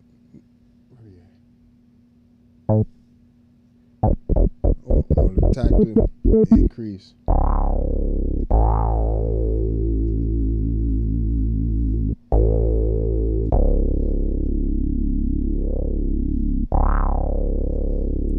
So now you're gonna hear this filter open and close a little slower.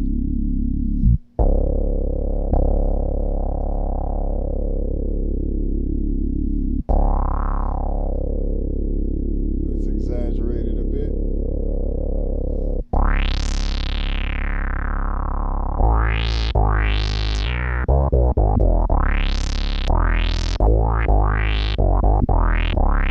So just adjusting this is all the same patch. This is the same exact oscillator setup as the Michael Jackson Thriller sound. It's just manipulating the filter. It's going to make a huge difference.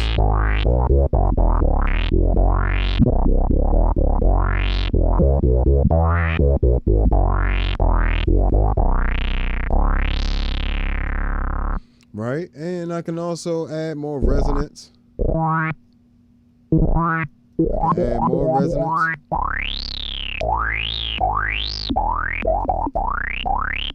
I wouldn't recommend adding too much resonance. You know, you can take some away. It just becomes a much bigger sound.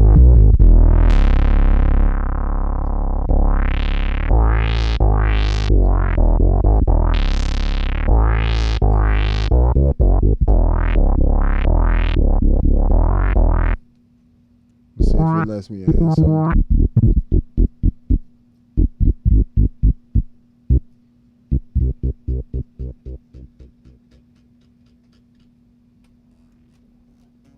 See, because I don't have any into the patch already, I have the dry bass all the way out, so it won't let me control the balance between them. But if I had the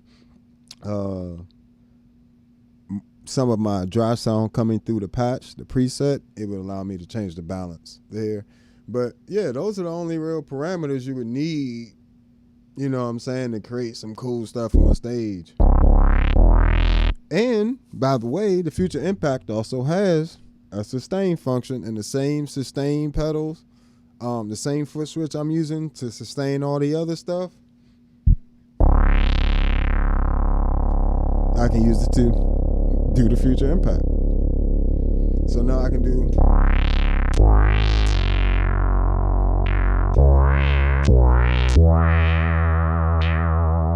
Now if you try to play, it's just gonna stay on that one note, no matter what note I play. Right? Just holding it. But if I had my dry signal, I could hold that and play the sound. Let me go to something with my dry signal in there.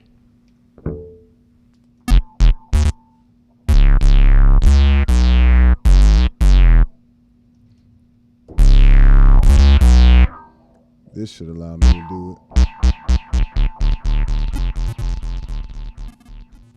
Oh, all that synth? Okay. Well, all that's considered the wet signal, I'm guessing.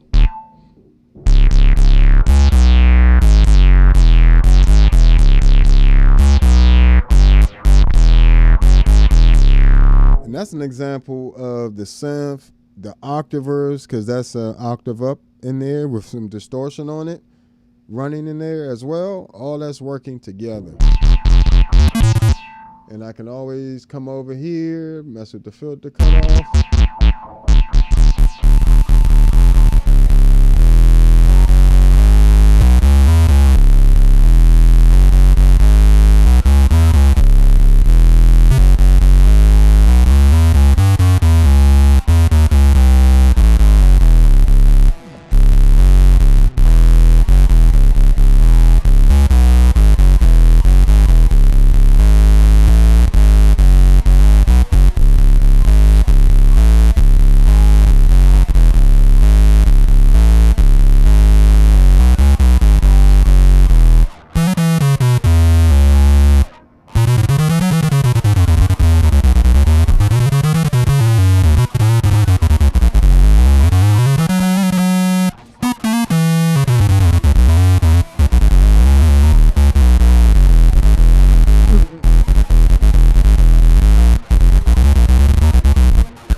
So you can definitely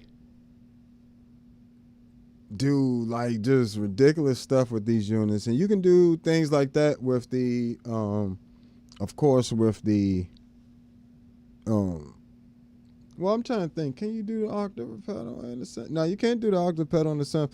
That's something that the Future Impact can actually do that the Enzo X can't. It can play, you can use that harmony block, which gives you up to 3-part harmony. Let me see, you get an octave up and then you get 2 more. Yeah, so really you can have up to 4-part harmony in there. You'll have your dry signal, that's 1 note.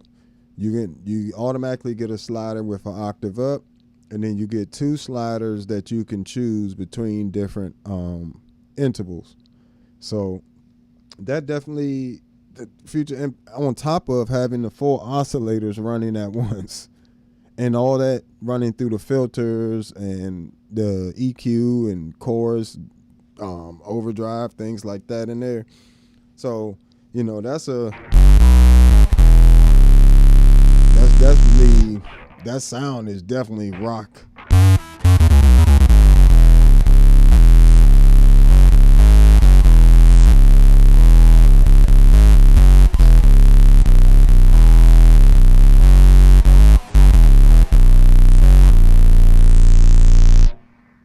Yeah, I love it.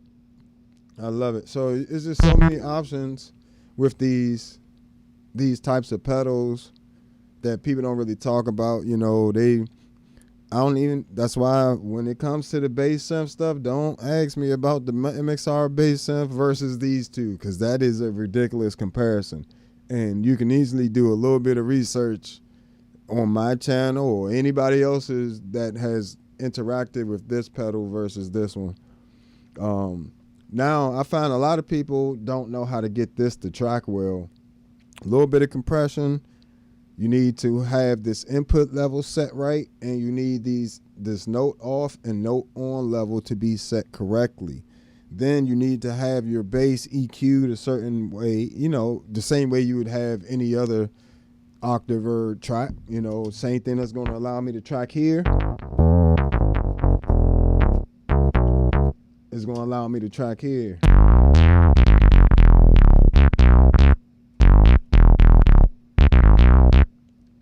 Same thing here as well. Why did I have it on that one? Same thing with the Future Impact. I mean,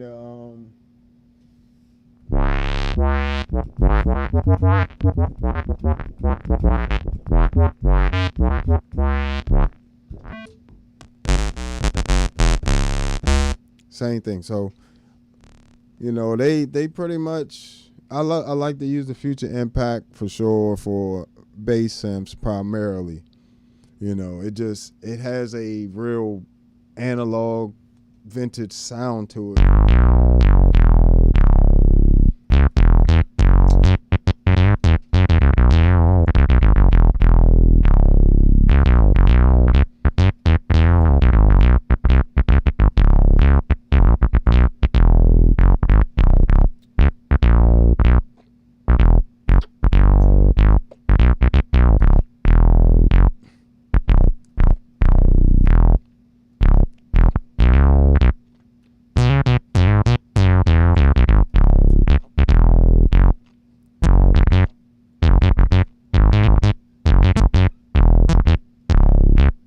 So you can just, he just right there, just in the vintage bass synth territory immediately when you turn it on. You know, like I said, I really do like this, this patch on the, this is why I said, like, they're just 2 different bass synths. Like, this is the more vintage, this is like more modern bass synth.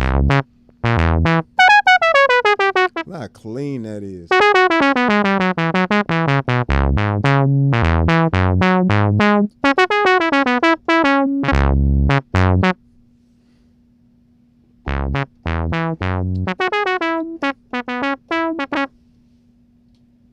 go ahead and say that right there.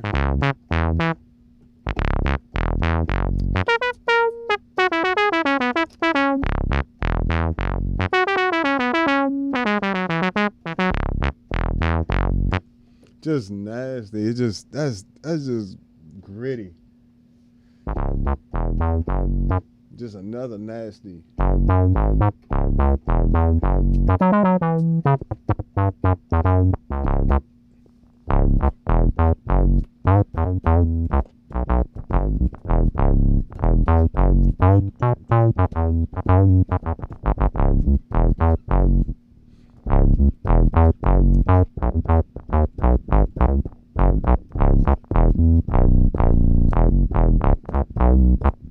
So, you know, but the main reason I said I would take, if I only had one synth, what's going on, Laurie? Appreciate you stopping by as usual. One of my longtime supporters. Definitely appreciate you stopping past. But one of the only one that can do everything, a combination of what all the other pedals can do, is the Enzo X. It also has a compressor and stuff in there as well. Ability to pan things back and forth. Has a built, volume pedal and all that stuff. The possibilities are pretty much endless. So definitely, when you get a chance, check out that Enzo X, man. It's gonna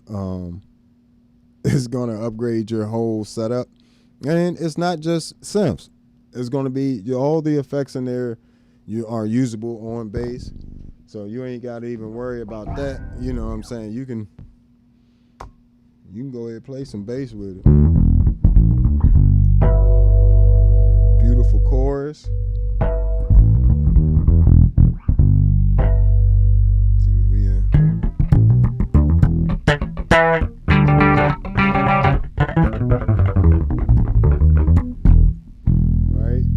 Beautiful envelope filter.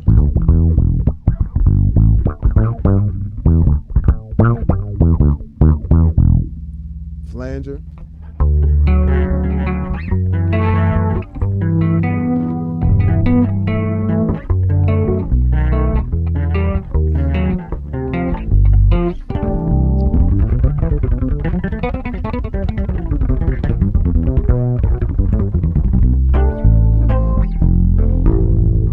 So just immediately available to you. Phaser, beautiful. This is my favorite chorus in phaser and flanger, to be honest with you.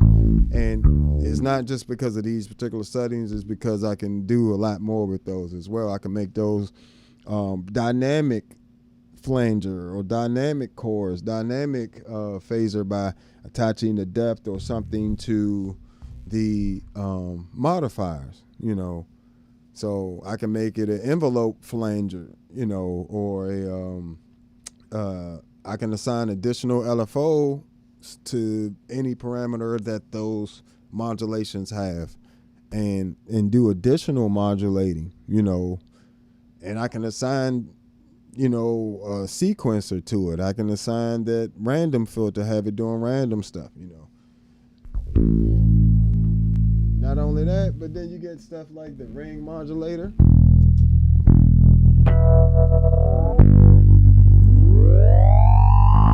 My favorite ring modulator ever.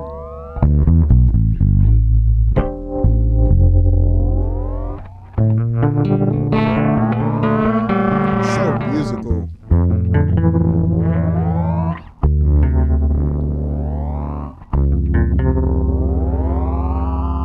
And that's triggered by the envelope. So every time I play a note,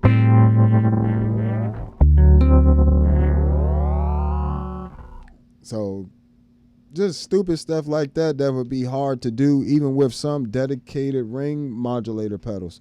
And I can do that with bit crushing as well, as bit crusher in there. Like, just ridiculous stuff. Just ridiculous stuff. Some of the other stuff we got in here. A little twin filter. I think I had twin filter on 99.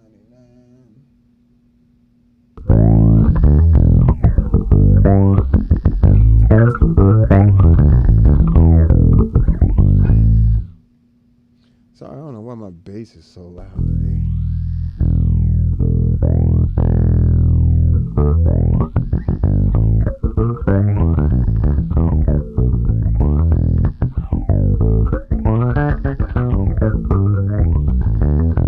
So not only can I get like that baseballs type of sound without being overbearing sometimes, that like I found with the baseballs, I can only have it on a very particular type of setting in a very specific spot, and I couldn't really do much else with it. This, I have the twin filter sweeping, you know what I'm saying, with an LFO and reacting to the envelope.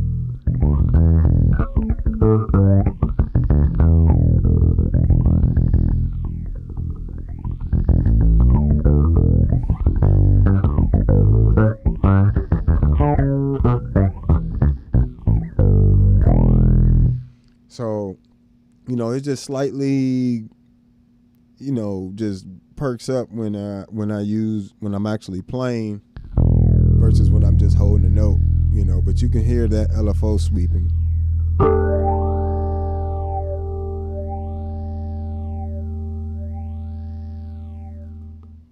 So that's the difference. And that's something that you can just do. I don't need to go and select a different, you know, filter effect, you know, like go through a bunch of different filters trying to get to that sound. To be honest, man, you only need a couple filters, man. That negative 24 dB, negative 12, the twin filter in there, that's all you really need, right? That's all you really need. But I understand different people like different things, but I can tell you now, I've been able to get close to an MXR bass envelope filter with that filter. For real, I feel like all the other filters are trying to be what this filter is, what those filters are, to be honest. Even effects like I love my electro-harmonics blush, right? And it is an amazingly warm analog filter. But it don't cut in a show. It don't come through well in the mix of stuff. So it's like all that extra.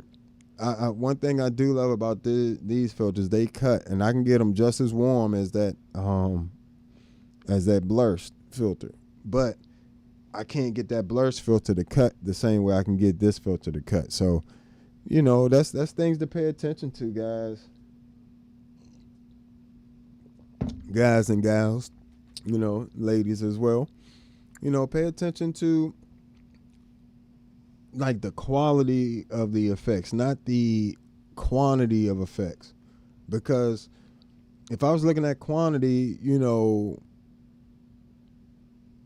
there's a ton of pedals that have more names of effects, but all they are is just different variations of this. You're building those same things. Because guess what? A chorus is still a chorus, right? I don't think you understand what a chorus is. Like, chorus has to be a certain sound. Just like detune has to be a certain sound.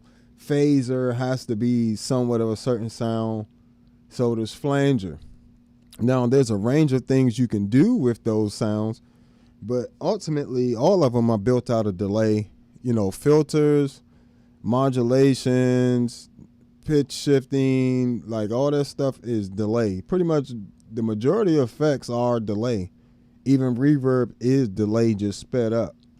So, or not even sped, like the time between delays sped up really fast, and that's how you get the sound of the room. So, you know, it definitely, it depends on what you got going, but I would say when you looking at effects pedals, especially something like an Enzo X with a nice price tag on it, the functionality, the things it can do, is you will spend a few $1,000s trying to get to that.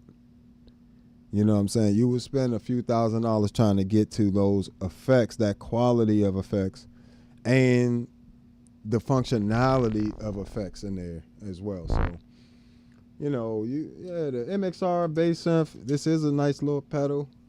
I told you, I get some nice sounds out of anything. Anything you give me, just what I tell people is stop trying to look at the pedal, blame the pedals, and try to actually use it for what it is. Stop trying to always duplicate sounds. If you can do it, fine. If you can't, it's not the end of the world. When I found out I couldn't duplicate sounds the way I wanted to with the MXR bass synth, guess what I started doing? Just creating sounds I wanted to hear. What can it do? If it can't do that, what can it do? Now, this is as close as I've been able to get to Thriller with this pedal.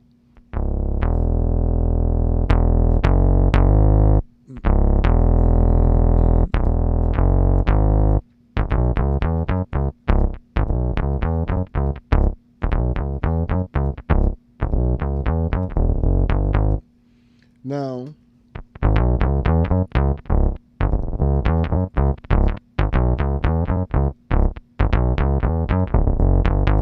let's bring this back on.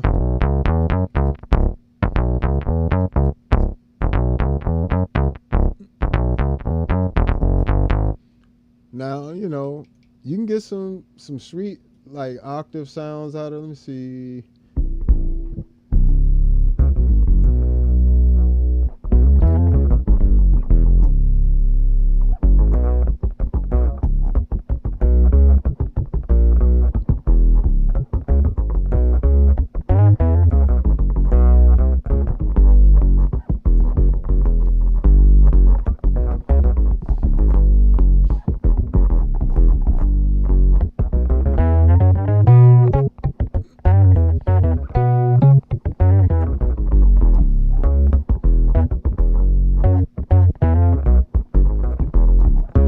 So you can get some nice stuff out the MXR bass synth. You know what I'm saying? Don't sleep.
See what I'm saying about like a lo-fi synth compared to the, you know, the Future Impact. It's like it's not the same thing.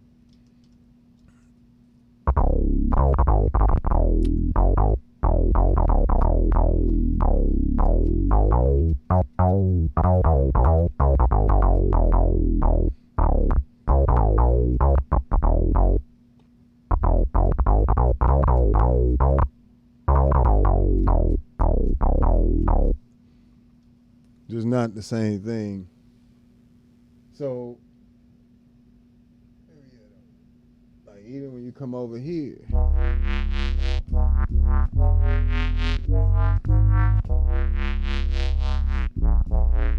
so even the Enzo X is definitely going to beat it as a bass synth pedal as well overall.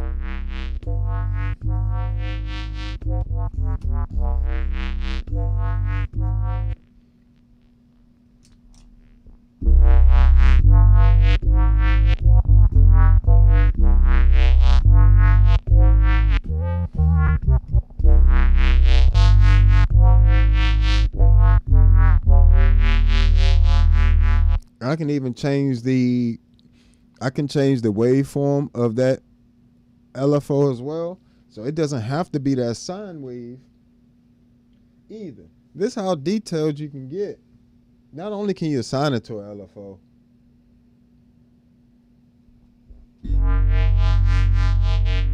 You can change the shape, step up, step down.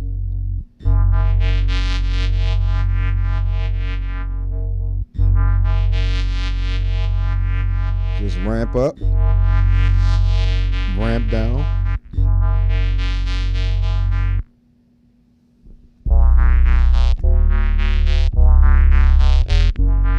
Right versus up.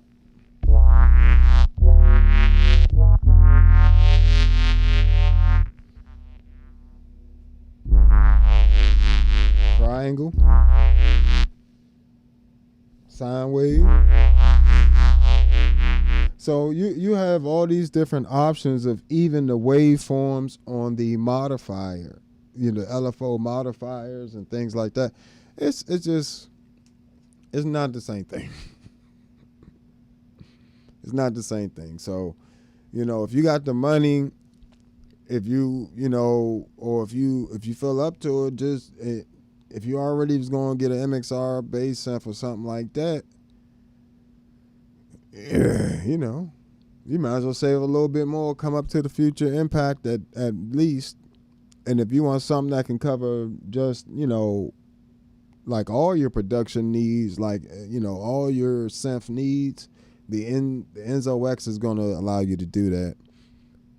Future Impacts are going to give you all your vintage bass synths, and like I said, MXR and C4 synth, I consider those like lo-fi synths. These two, the C4 synth and the MXR bass synth, cannot replace a key bass rig.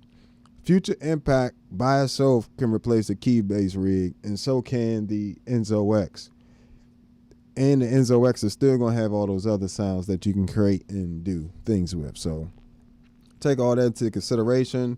Things like the harmony block is always available to you on the Future Impact. Let me grab something real quick. I don't want this thing to cut off on me. Don't you know it?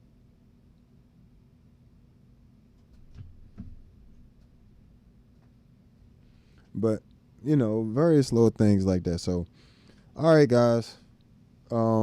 Make sure you just take the time to explore each pedal for what it is. And, pedals like the C4 synth, MXR bass synth, use them for what they are and what they can do, not trying to duplicate stuff. And I think you will have a much better time. And things like the Future Impact definitely can duplicate plenty of those vintage bass synth sounds, while the Enzo X will get you close, but all those sounds are much more modern sounding when you create them on the Enzo X. So I'm sure if I played it, once I get to know a little better, I'm sure I might be able to get exactly into the same exact territory as the Future Impact V4 VIP. But, neither one of them, both of them at the top of their class in their respective areas. So both of them are worth having, just like the Enzo X and the Mercury X are worth having, along with the POG 3. Since that firmware update, everything's been amazing with it. Great octave sound, of course.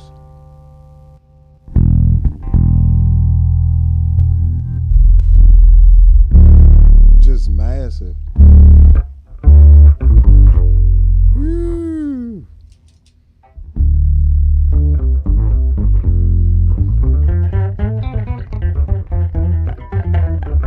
Tracking is amazing.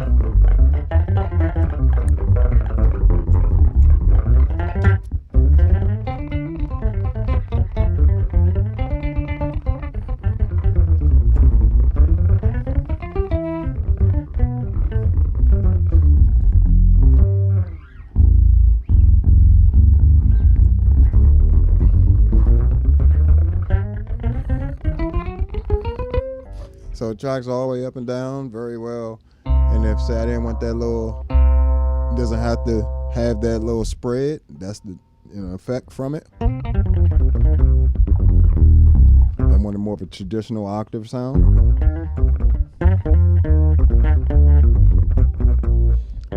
If I wanted like that bigger.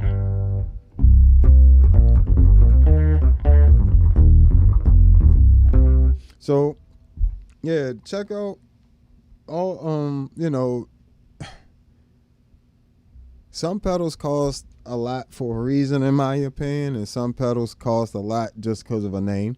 So if you see it make it on, especially to the smaller board, you know that's a concrete pedal. Anything you see up here that's a staple, that V256, the Key 9, Mel 9, the Deep Freeze, all these are super solid pedals. Even things like the Atlas compressor. Atlas compressor is a mean compressor. Like, for it to be so old, like 10 years old, they jam packed so much compression that was modeled in there very well, extremely well. So, excuse me.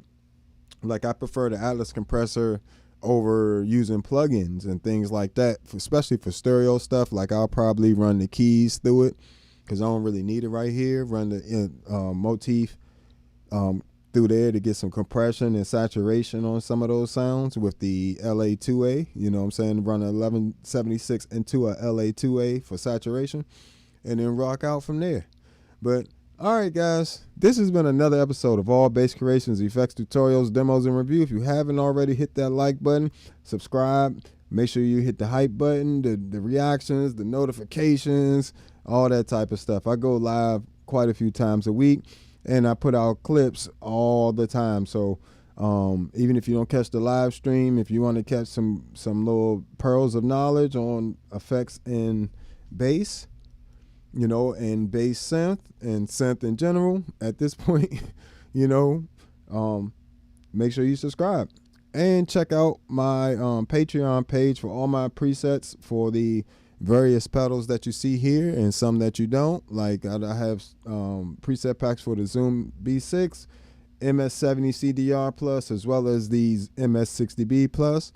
I have preset packs for the C4 synth, Future Impact V4 and the V4 VIP, as well as the Enzo X, Mercury X, and over 20 different bass preamps and bass head packs on for the Tone X1 and Tone X pedals, along with the software.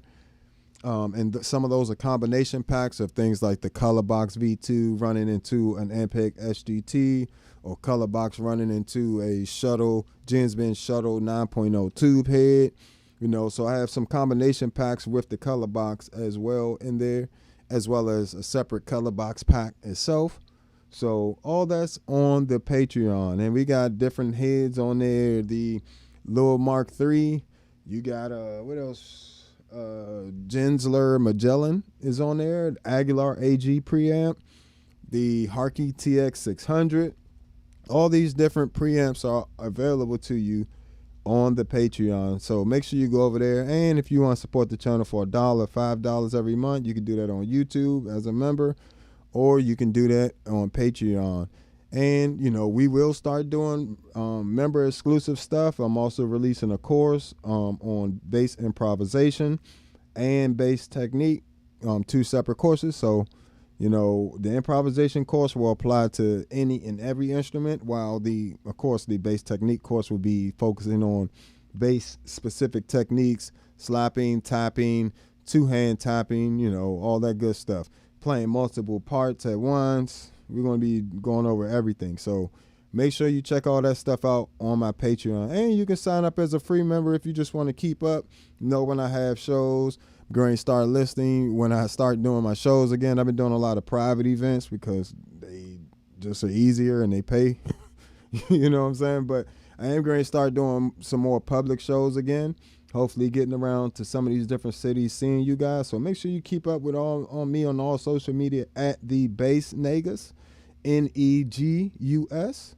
And I hope you guys have a wonderful day. Make sure you stay out of trouble, and make sure you get some practice in, and make sure you get some experimenting with some sounds. And that's part of practicing too. Anything to keep the instrument in your hand or under your fingertips, do it, and that's going to help you ultimately grow as a musician.